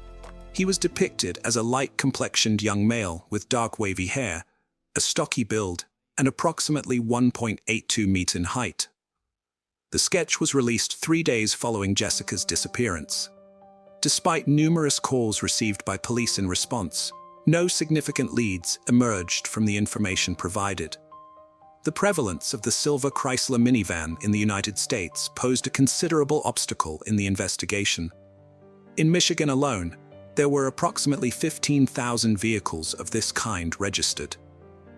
Identifying the specific driver of the minivan linked to Jessica Hinger's disappearance became a daunting challenge given the vast number of identical models. Initially, Jessica's boyfriend Dakota Quayle D. was a suspect in her disappearance. He acknowledged their frequent arguments, but denied ever physically harming her. Dakota actively cooperated with the investigation, informing police that he was at home with their 3-year-old son on the night Jessica vanished. Without access to a car, he couldn't have traveled to her workplace, and his phone records, once verified by detectives, confirmed his presence at home that evening. This led to his exclusion from the suspect list. The investigation revealed that Jessica had numerous admirers due to her amiable and outgoing personality, which sometimes led to misunderstandings. One such admirer was Jess Ammerman, a 37-year-old married plumber. He visited Jessica at the gas station around 9:30 p.m. on the day she disappeared and confessed his love and willingness to divorce his wife for her. However, Jessica rebuffed his advances. Jess then left the station and called his wife. They spoke for about 50 minutes before he returned home. Following his interrogation, a polygraph test, and an interview with his wife, Jess Ammerman was also eliminated as a suspect. Rob Fallett, the brother of the Exxon gas station's manager, subsequently emerged as another individual involved in this case, though context-wise specifics about Rob's involvement were not provided. Identified as the next suspect, he mentioned visiting the gas station around 9 p.m. on the day Jessica disappeared. Upon greeting her, he noticed she seemed downcast. Asking about her mood, Jessica confided in having family troubles. Rob suggested she could stay with him, but she declined. After a short while at the station and making a purchase, Rob left for a night fishing trip at the lake. Detectives checked Rob's phone records for that evening, which corroborated his account of leaving the gas station for fishing. Consequently, Rob Fallett was eliminated from the suspect list. Search and rescue operations for Jessica Hinger were launched using helicopters, expertly trained canines, and extensive searches of residential and commercial properties, woods, and Lake Michigan. Despite these exhaustive efforts, no leads were found, leading to an impasse in the case. Nearly a year later, in February 2014, a similar event occurred in Michigan. A small blonde, bespectacled woman was assaulted by a man while returning home late at night. She was kidnapped, taken to his apartment, and attacked. Despite threats to her life, she was released after several hours. The perpetrator was identified as 42-year-old Brad Allen Mason. Mason was swiftly located, but resisted arrest by brandishing a fake firearm at police officers, resulting in his fatal shooting. Mason had a history of criminal activity, including a 2004 kidnapping conviction and a 2011 arrest for indecent exposure. In 2014, he resided in a dormitory opposite the Exxon gas station where Jessica worked. However, investigators found no evidence linking Mason to Jessica's disappearance. 2 years after Jessica Hinger's disappearance, in 2016, another incident involving a young woman occurred late at night. Returning from a party at a friend's house, she became disoriented on a dark street. A man in a silver minivan approached her asking if she was okay and offering her a ride. She refused, but requested to use his phone instead. The man consented, but only if she entered the minivan. Once inside, he locked the door and revealed his phone battery was dead, then brandished a gun, instructing her to stay silent. These cases highlight ongoing challenges faced by law enforcement in solving abduction instances, despite rigorous investigative efforts and community cooperation. He then began driving, feeling sick and nauseated. The woman requested him to lower the window.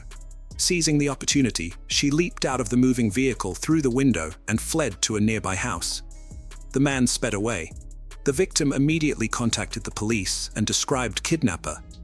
Through surveillance footage, the police managed to trace the license plate of the silver Chrysler Town & Country. They identified the driver as 46-year-old Jeffrey Willis. Jeffrey Willis, a factory laborer, led a secluded, modest life and had no prior legal issues. When located in his minivan, police searched and found a Walther P22 semi-automatic pistol. The gun was traced back to a colleague of Jeff, who had reported her laser-sighted gun stolen some time ago. Willis was arrested and detained. A search of his residence uncovered a box filled with various BDSM paraphernalia, including handcuffs, chains, ropes, gags, a vibrator, a video camera, and a bullet matching a Walther P22. The box also contained insulin syringes with an unidentified liquid, sedatives, Viagra, lubricant, disposable gloves, and a diagram of a woman's anatomy with marked injection sites. On his computer were numerous videos depicting appalling kidnapping scenes with young women as victims. A hidden hard drive in a ventilation duct contained footage Willis had recorded of his female neighbors swimming without their knowledge. A folder titled Victims on the computer held two subfolders, one named for the missing Jessica Haringa and another for a murdered woman named Rebecca. Rebecca Bletch, aged 36, was tragically murdered on June 29, 2014, roughly a year after Jessica Haringa vanished in an area just 20 minutes from where Jessica worked at the Exxon gas station. Rebecca went out for an evening run, but never made it back home. She was found by neighbors lying on the road with her clothing disheveled, initially leading to the belief that she was struck by a car, although unconscious. Rebecca still had a pulse when discovered. Emergency services were called, but she succumbed to her injuries before they could save her. Autopsy reports revealed she died from 3 gunshot wounds to her back and head, with multiple bruises on her wrists and legs. At the time of her death, the perpetrator remained at large. However, 2 years after Jeffrey Willis's arrest, new evidence linked Rebecca's murder to a pistol found in Willis's minivan. Willis denied any involvement, but prosecutors theorized that he had attempted to abduct Rebecca and bring her to his home. When Rebecca resisted, Willis reportedly shot her and fled. Forensic analysis later discovered Rebecca's DNA on a glove recovered from Willis's residence. Jeffrey Willis was convicted of Rebecca Bletch's murder and received a life sentence. While serving his sentence, he faced additional charges related to the kidnapping of Jessica Haringa. Despite consistently denying any involvement in Jessica's disappearance, phone records showed that on the night she vanished, he was present at the Exxon gas station where she was last seen. Subsequently, he traveled to his deceased grandfather's house, which is roughly 13 minutes from the station. Upon arriving at his grandfather's residence, police encountered a heavily secured front door. Forced entry revealed an assortment of cleaning products, powders, and bleaches in the basement. The manufacturing dates on these items aligned with early 2013, matching the time frame of Jessica's disappearance. Colleagues recalled that Jeffrey Willis was notably absent on April 27, 2013, the day following Jessica Haringa's disappearance. When he returned to work a few days later, he had conspicuous deep scratches on his face and hands, raising further suspicions among those who knew him. A woman who visited the gas station on April 25th, the day before Jessica's disappearance, later contacted police. She arrived late in the evening and expressed concern about being there alone at such an hour to Jessica herself. Jessica nodded in acknowledgement, appearing anxious and somewhat scared. At that moment, an unknown man inside the station reassured the visitor by saying, "Don't worry, she has customers who look after her." He left the premises.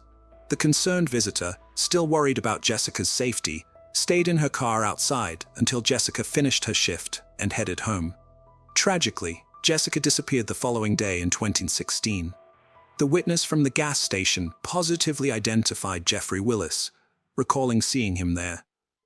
Investigators learned that Willis had frequented the Exxon gas station, interacting with Jessica Haringa on at least 15 occasions. Concurrently, 48-year-old Kevin Bloom, Willis's cousin and a prison guard, was taken into custody. Kevin's inconsistent statements during interrogation eventually led to a confession. He disclosed information about Rebecca Bletcher's death that hadn't been publicly known. Kevin also confessed to assisting Jeffrey in concealing Jessica's body. He described how on April 27th, the day after Jessica's abduction, Jeffrey invited him over for a party at his house. Upon arriving at his late grandfather's residence, Kevin saw Jessica for the first time lying on the floor, bound and lifeless. The cousins wrapped her body in a sheet, transported it in a car to a forest where Jeffrey had pre-dug a grave and buried her. They then returned home. When Kevin Bloom led the police to the forest to identify the burial site of Jessica Heringer's body, he spent a considerable amount of time wandering through the area. Despite his efforts, he was unable to pinpoint the precise location where they had buried the body. The trial of Jeffrey Willis commenced despite Jessica Heringer's body not being found either alive or deceased. The prosecution presented substantial evidence to charge Willis with her kidnapping and murder. Their case posited that Willis had been stalking Jessica for an extended period. On the night of April 26, 2013, he allegedly parked his vehicle near the service entrance of the gas station. Entering the premises, he is said to have struck Jessica on the head with his gun. During this assault, it's reported that the cover of the gun's laser sight fell off, and Jessica's blood was spilled on the floor. Willis then purportedly dragged Jessica out through the service exit and placed her in the back seat of his car. He transported her to his late grandfather's house, where he committed his most horrific acts. Forensic computer analysis revealed that Jeffrey Willis stored photographs and news articles about the search for Jessica on his computer. Following the investigation's progress, it was discovered Willis used a password displayed on the screen consisting of Jessica's initials and the date April 27, 2013, presumed to be the day she died. Willis consistently denied his guilt, insisting he was at home on the night of her kidnapping. His lawyers argued that there was no direct evidence linking him to the case. No DNA belonging to Jessica was found in Willis's house or car. The defense team suggested that her disappearance might be linked to illegal drug trafficking, since Dakota had mentioned Jessica developed a serious substance abuse problem. Despite these arguments, Jeffrey Willis was convicted of murdering Jessica Heringer and received a life sentence without parole. Throughout the trial, he displayed neither remorse nor empathy. His cousin, Kevin Bloom, was found guilty of assisting in disposing of Jessica's body. Kevin received a sentence of 2 years in prison and 5 years probation. Suspension from his role in the prison system was yet another blow to Jeffrey Willis. Years after his conviction, the narrative around him took a startling twist. He became a suspect in an older, unresolved case. On October 17, 1996, in Fruitport, Michigan, Angela Thorburg, a young woman, was found dead. Her remained at large. Ed Willis, who graduated from the same high school as Angela in 1988, found himself linked to her 1996 murder. In that year, 28-year-old Willis worked as a janitor at his alma mater. Concerns were raised when the principal noticed his excessive time spent in the computer lab during work hours. A check on his computer activities was initiated by the principal.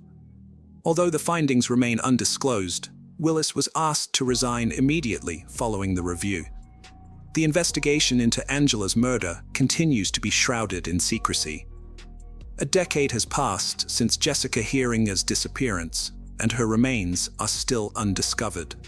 This tragedy sparked a legal battle over the custody of her son Zan between Jessica's sister and Dakota, her partner. Ultimately, Jessica's biological family is raising Zan. In addition to custody disputes, Jessica's parents have been key advocates for legislative changes following their daughter's disappearance. Their efforts led to the enactment of a law mandating gas stations operating at night to install surveillance cameras. The goal is to prevent similar incidents in the future. Humans are inherently doubtful and covetous beings. When confronted with perfection, their instinct is to seek out imperfections. In the absence of any, they often endeavor to fabricate them. The calamity to be recounted today was observed by a vast audience, yet no one was able to assist the seemingly flawless girl, who as a result became handicapped. Tsinghua University, often referred to as the Chinese Harvard, was hosting a distinguished performance in partnership with the Beijing Symphony Orchestra. This event held significant prominence. Gracefully attired pairs made their entrance into the majestic theater. Men in impeccably cut black suits adorned with gleaming cufflinks, and women in stunning full-length gowns clutching petite handbags. They exchanged smiles and engaged in polite conversations as they proceeded to their seats. Tsinghua University students poised to showcase their talent that evening faced immense pressure. One student, Zhu Ling, was confronting an especially daunting challenge. She was about to deliver a 6-minute solo, poised to be the defining 6 minutes of her life. The audience potentially included professors, prospective future employers, and benefactors, all key figures for her career prospects. Heightening the stakes, any error or mishap was not an option. She needed to captivate them and leave a lasting impression with her performance. Her goal was to immerse herself in the rhythm and embody the essence of the ancient Chinese musical instrument, the jiken. Revered as the instrument of the wise and favored by literati and intellectuals, those who mastered it were invariably seen as genial and perceptive. The jiken, a symbol of prestige, boasts a rich history. One of these venerable instruments from the Song dynasty fetched $22 million, ranking it among the most valuable. To soothe Ling's nerves, numerous friends positioned themselves near the stage, their anxiety nearly matching hers, having witnessed all she had endured over the past 2 months. For this moment, Zhu Ling's entire existence up to now had been devoted to these 6 minutes. She had almost jeopardized her well-being for this event. Her nerves were so frayed that in 3 days preceding her solo, she scarcely consumed any food. Stress-induced stomach pains plagued her, and sleep was elusive, making it hard for her to keep her eyes. Her vision began to blur. Finally, Zhu Ling ascended the stage, greeted the audience with a bow, sat down, and commenced playing the guqin. In those initial moments, her friends held their breath. But soon, the tension eased, and they found themselves enveloped in the music. Zhu Ling's stage presence that evening betrayed no sign of her nerves. She seemed to become one with the melody. Her hands glided effortlessly, coaxing out exquisite sounds that resonated throughout the theater. Some of her friends were even brought to tears. It appeared that Zhu Ling had channeled all her accumulated stress and anxiety of the past 2 months into her performance, transforming it into a form of emotional release. As the 6 minutes concluded, the audience burst into applause. Zhu Ling gave a deep bow, offered a smile, and exited the stage. Unbeknownst to her, her best friend was in the crowd smiling broadly and clapping so vigorously that her hands turned red. Yet her expression also showed a hint of nervousness. That night, Zhu Ling opted out of the festivities to return home and rest. The dissipation of stress left her feeling utterly drained.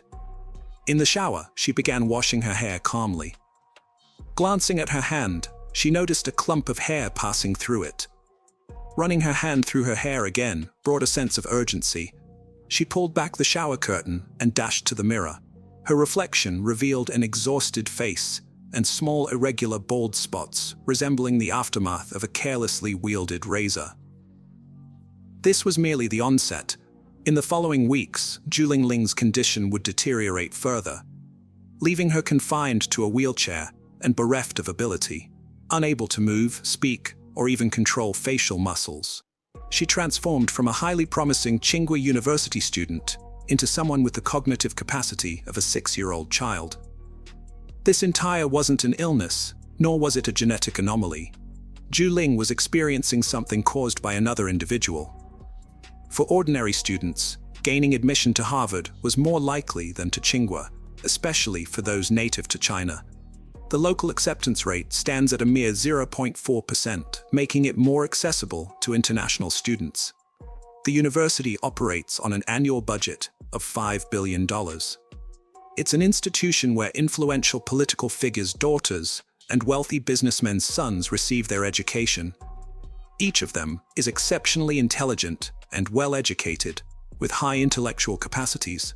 The real challenge isn't just in securing admission, it's surviving the intense competition and rivalry among the students. Some alumni have admitted that to stay at the forefront, they engaged in various manipulations, betraying comrades, engaging in deceit, and stabbing others in the back, all driven by the unyielding competitive spirit fostered at this institution. In 1994, Zhou Ling was among the 31 chemistry undergraduates at Sing University. She ranked in the top 3 of her cohort, which consisted of 20 males and 11 females.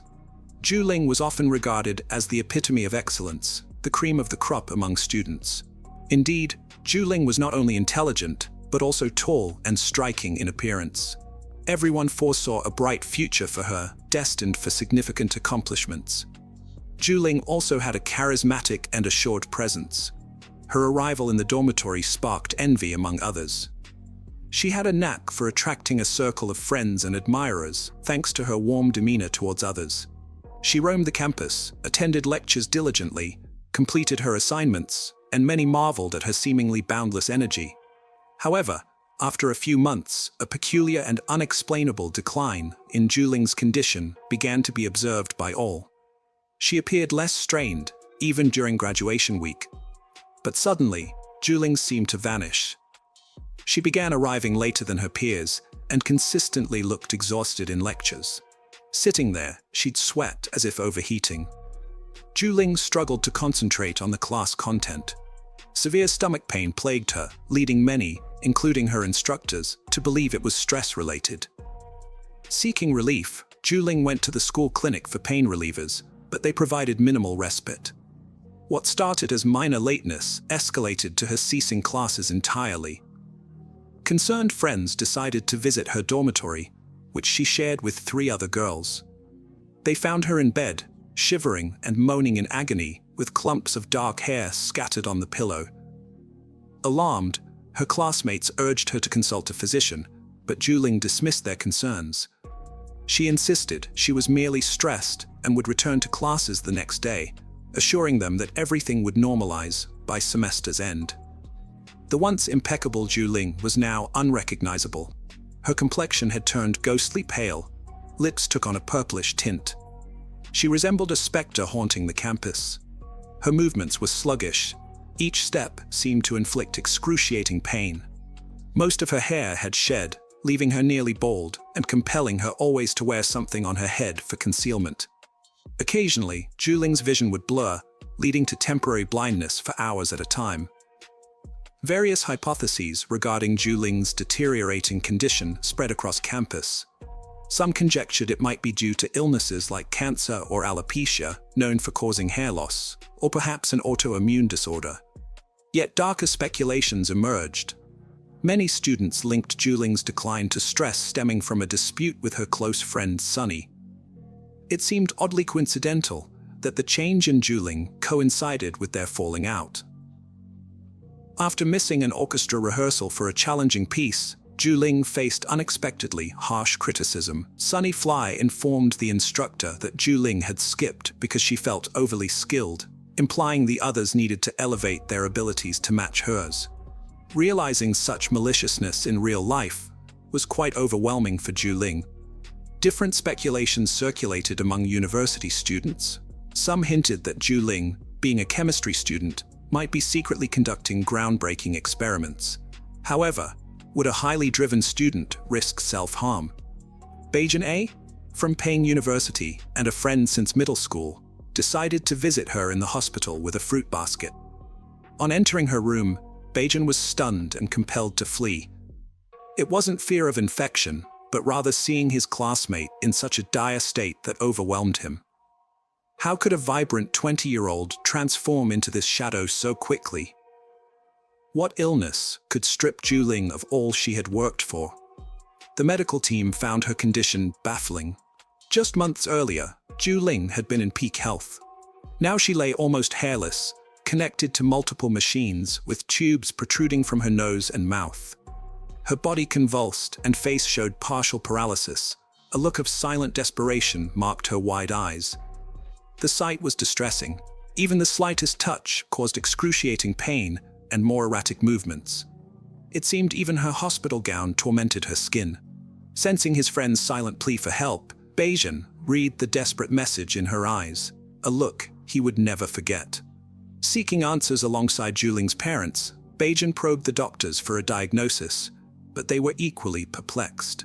They delved into the onset of her illness. Initially, about a month or two earlier, Juling experienced stomach aches, resembling spasms which came and went unpredictably within a week. The pain intensified to the point that it forced her to bend over in agony. Often, she would lay on the ground curled up in a fetal position. Initially, her remedy involved consuming large amounts of Chinese herbal tea. Yet, the pain escalated, eventually causing her to lose consciousness. Juling, burdened by her demanding university schedule, delayed seeking medical attention, hoping the symptoms would subside. Then, her vision began failing intermittently, first blurring and then completely vanishing for hours. Subsequently, her hair started falling out, an especially traumatic symptom for any young woman. The situation deteriorated further, leading to her hospitalization just days before Christmas. It was her first time in hospital care. During that month, her parents remained steadfast by her side as she received treatment. The medical team tested her for arsenic and mercury poisoning. However, the results showed nothing abnormal. Intriguingly, a doctor from a different hospital recalled a similar poisoning case from the 1960s and suggested the possibility of thallium poisoning. However, Juling denied any exposure to thallium in her studies. The hospital then reached out to Tsinghua University to investigate which chemical substances Juling might have encountered in her capacity as a chemistry student. Despite this inquiry, her medical records revealed no exposure to chemicals that could trigger such symptoms. This left her condition an enigma to the medical staff. Remarkably, after a month, Juling's health appeared to improve, and she requested permission to resume her studies. She was eager to sit for exams and anxious not to waste the entire semester. Her parents were adamantly opposed to her returning to university, fearing that stress was the underlying cause of her illness. Yet, Juling feigned significant recovery and went back to classes in February. Unfortunately, by March, her condition had deteriorated dramatically again, resulting in readmission to the hospital. This time, so debilitated that continued university attendance seemed impossible. She couldn't even speak. Jen, disillusioned with the local medical community's inability to provide answers, took the initiative. He reached out to medical experts not just in China, but globally. Juling's symptoms were translated in various languages, and he posted these on specialized medical forums online. In less than half an hour, he received his response.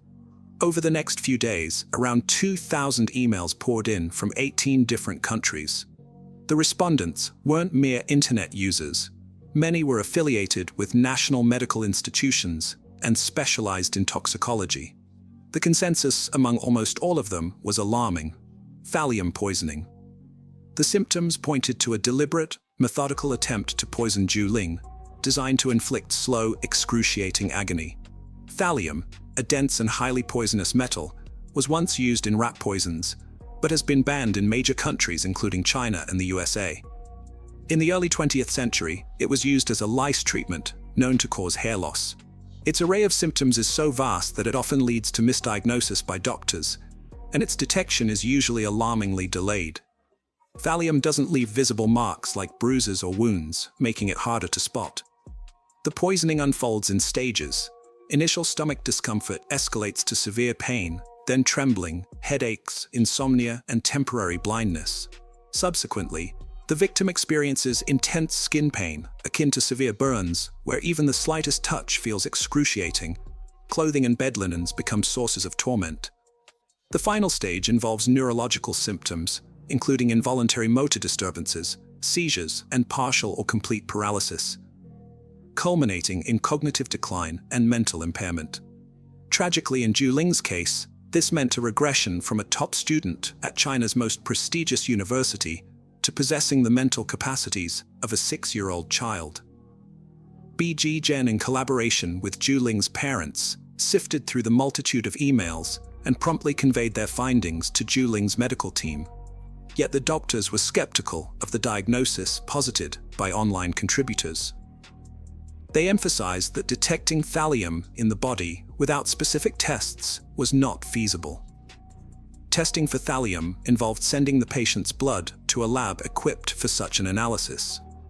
Moreover, they pointed out that thallium is a rare, tightly controlled substance, not easily obtainable.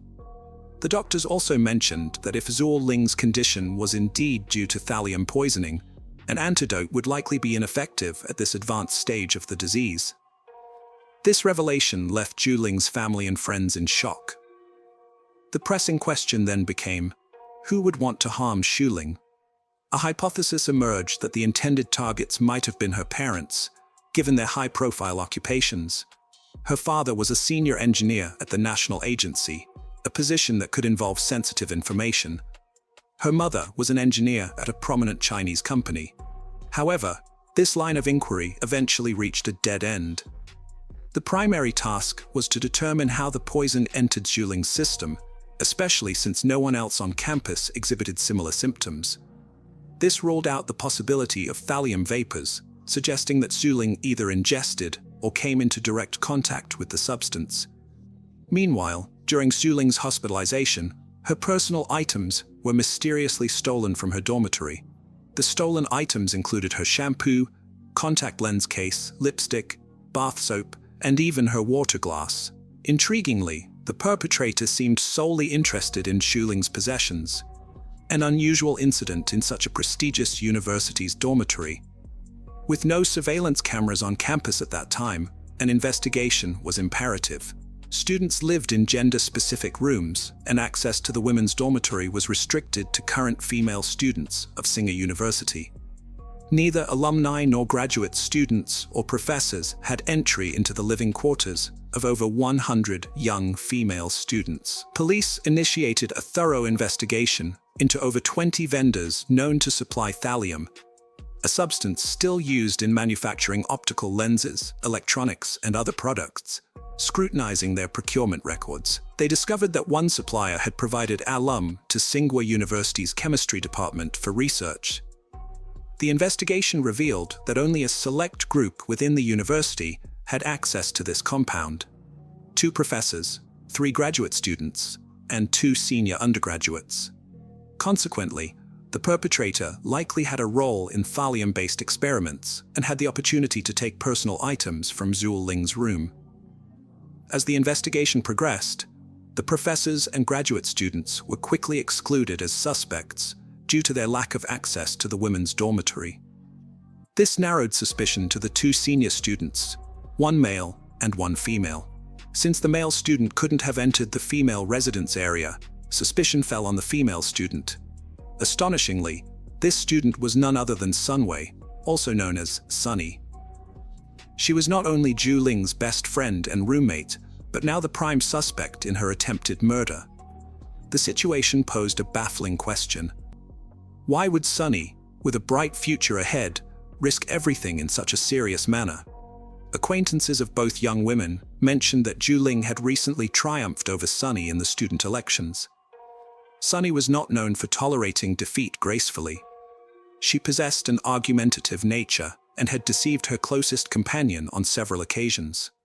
As Zhu Ling advanced and received greater acclaim, Sunny grew progressively more agitated.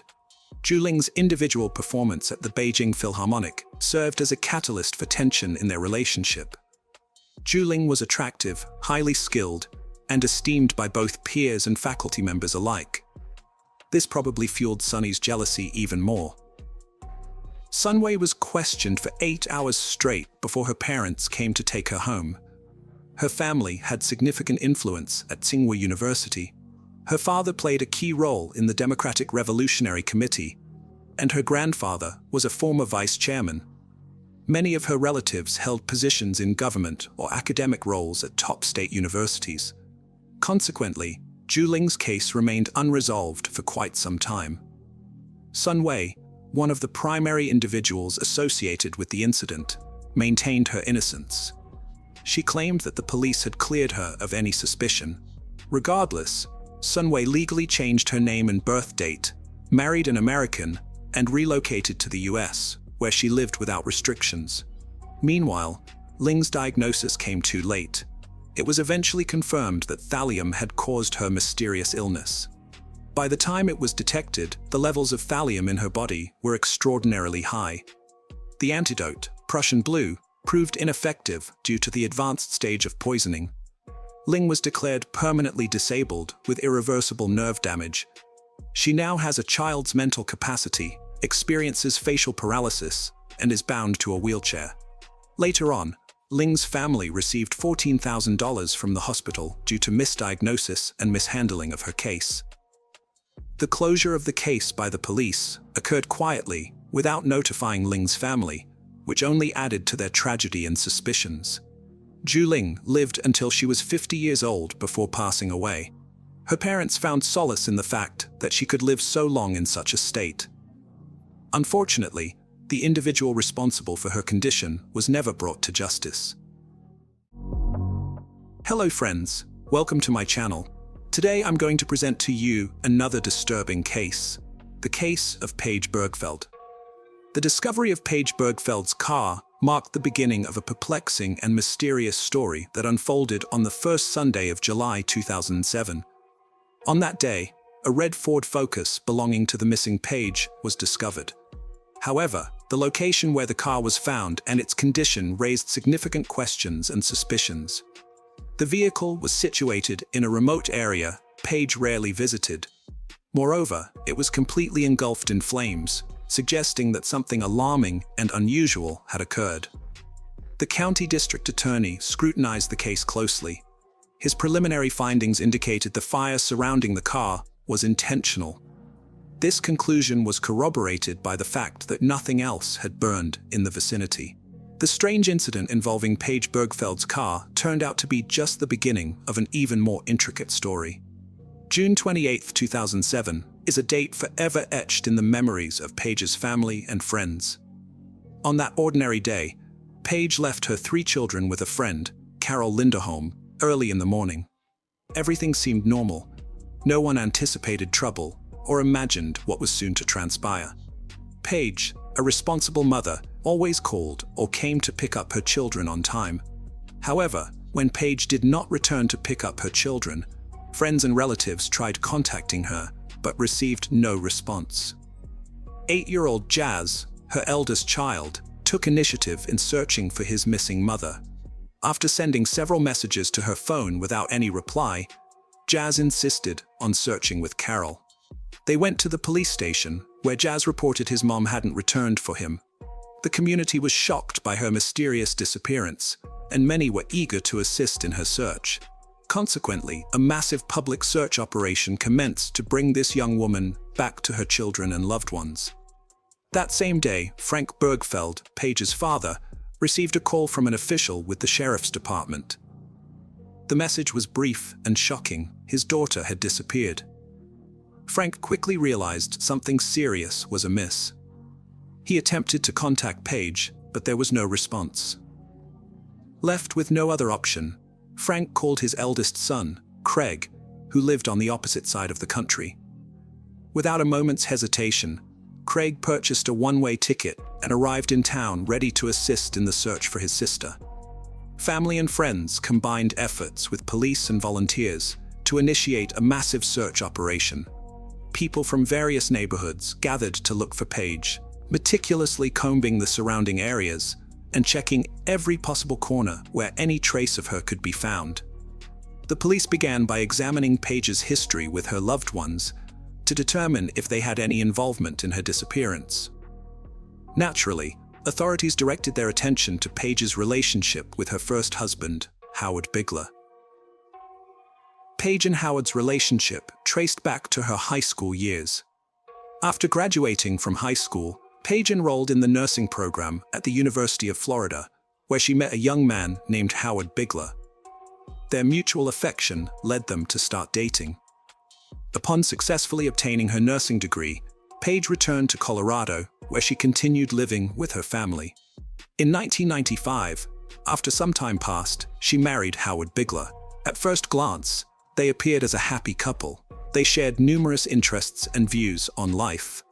Nonetheless, there was one significant rift. Page desired to have children and start a family, while Howard did not share this aspiration. This fundamental disagreement sparked several arguments and many discussions. Attempts at compromise failed repeatedly. Thus, in 1997, they decided it best to part ways through divorce. Despite this separation, their bond remained strong enough that the former spouses continued being friends. Later on, Page married Rob Dixon, but that marriage too ended in divorce. Following her divorce from Rob, Page reconnected with Howard once more. Howard claimed he was among the last individuals to see Page alive on the 28th of that month. They met up in Eagle County, Colorado. It was due to personal business. There, they spent Thursday together. The former spouses then returned to their cities. Howard confirmed that they continued to communicate by phone after the meeting. Upon learning of Page's disappearance, Howard immediately contacted emergency services. While speaking to the operator, he expressed his concern and belief that something terrible had happened to Page. The phone recording was corroborated by cell tower data, showing that on the day Page disappeared, Howard was in the Denver, Colorado area, which is several hours away from where she vanished. This gave police officers reason to remove Howard from the list of suspects. Police began to examine Page's relationship with her second husband, Rob Dixon, and quickly uncovered many events that raised questions and warranted further investigation. It turned out that during their marriage, Page had reported Rob to the police twice for harassment. After her divorce from her first husband, Page took a job at a strip club in Denver, where she met Rob Dixon. The man was wealthy and had inherited a large fortune through his family's business. Having fallen in love with each other, Page and Rob did not hesitate and entered into marriage in 1998. The family settled in a luxurious home in Colorado, where Page fulfilled her dream of becoming a mother. A few years later, the couple had 3 children, who became the most important thing in her life. The first years of marriage seemed happy as Page and Rob were immersed in a world of luxury, leading a well-to-do lifestyle. However, and quite suddenly, things began to fall apart due to financial difficulties Rob faced.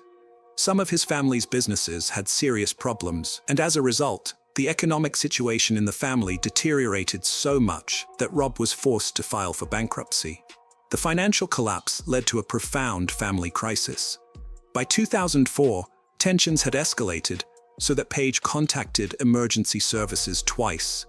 The first time, she reported that Rob had threatened to kill her and their children, but the time the police arrived, both claimed to have resolved their issues on their own. A year later, another incident occurred that was markedly different. Page reported Rob for assault, claiming he hit her while she was holding their youngest child. This time, Rob was arrested and charged with third-degree assault. He eventually pleaded guilty to 1 count of molestation, but the trial was dismissed and Rob avoided jail time. The relationship between husband and wife continued deteriorating, leading them to separate. Rob subsequently moved to Pennsylvania. Investigators interviewed him to establish his alibi for the day Page disappeared. Rob asserted he was at home and could not have harmed Page. Despite the separation, Rob joined the search effort and was very active in trying to find Page. Investigating officers left no stone unturned in their quest to uncover clues that might unravel this mysterious case and locate the missing mother. One of the initial steps involved a meticulous examination of Page's car. Since arson is often used to destroy potential evidence, experts thoroughly inspected the vehicle and discovered valuable information. For instance, the driver's seat had been pushed back as far as it would go, suggesting that a tall man had driven it last. Given Page's shorter stature, she couldn't have reached the pedals from that position. In addition, they found Page's notebook in the trunk of the car, with several pages torn out, covering June 26 through June 29th. A few days after a burning car was discovered, a driver stopped on a highway southeast of town due to tire problems. A nearby checkbook caught his eye. He promptly reported it to the authorities. As they investigated that section of the road, They also found medical records, insurance cards, and other items belonging to Paige. Sergeant Weiler noticed that several pages from the checkbook had been torn out, and the items were scattered over a considerable distance. Most significantly, a business card found at the scene became key to revisiting the investigation. It was revealed that Paige led a secret life unknown to her loved ones. The business card indicated she worked under the alias Carrie. This discovery challenged all previous assumptions about Paige Bergfeld's disappearance. From that point forward, police officers faced previously unimaginable circumstances. After her divorce, Paige realized she needed to work hard and earn enough to provide for her children and meet their needs. She's starting a children's clothing business while simultaneously teaching dance lessons and selling kitchen supplies at a company. Despite her busy schedule, Paige always made time for her children, attended Parent-Teacher Association meetings, and stayed active in school groups. However, this new discovery by the police upended everything known before. It turned out she had been living a completely secret life, with another phone used exclusively for professional activities related to her job as an escort. This phone became essential in unraveling the complex mystery that even Paige's close friends and family couldn't have imagined. Investigators were now faced with many questions. Why did such a devoted mother and successful businesswoman decide to live this double life? How was this secret profession connected to her disappearance? All these queries became priority in the investigation, adding layers of complexity and intrigue. Using the cell phone found in Paige's car, detectives accessed a list of contacts and calls made and received in the hours leading up to her disappearance. The last call from that phone was made on June 28th around 9 p.m. After analyzing this information, 7 individuals were identified as suspects. One of them was Lester Ralph Jones. Investigators paid special attention to Jones due to his criminal history, which included violence against women and kidnapping. For one incident, he served 5 years in prison. But that alerted the police. A white car, matching the description given by Carol Paige's friend, also raised suspicions. Carol shared crucial details with detectives. She recounted a day when Paige approached her car and noticed another white car blocking her driveway.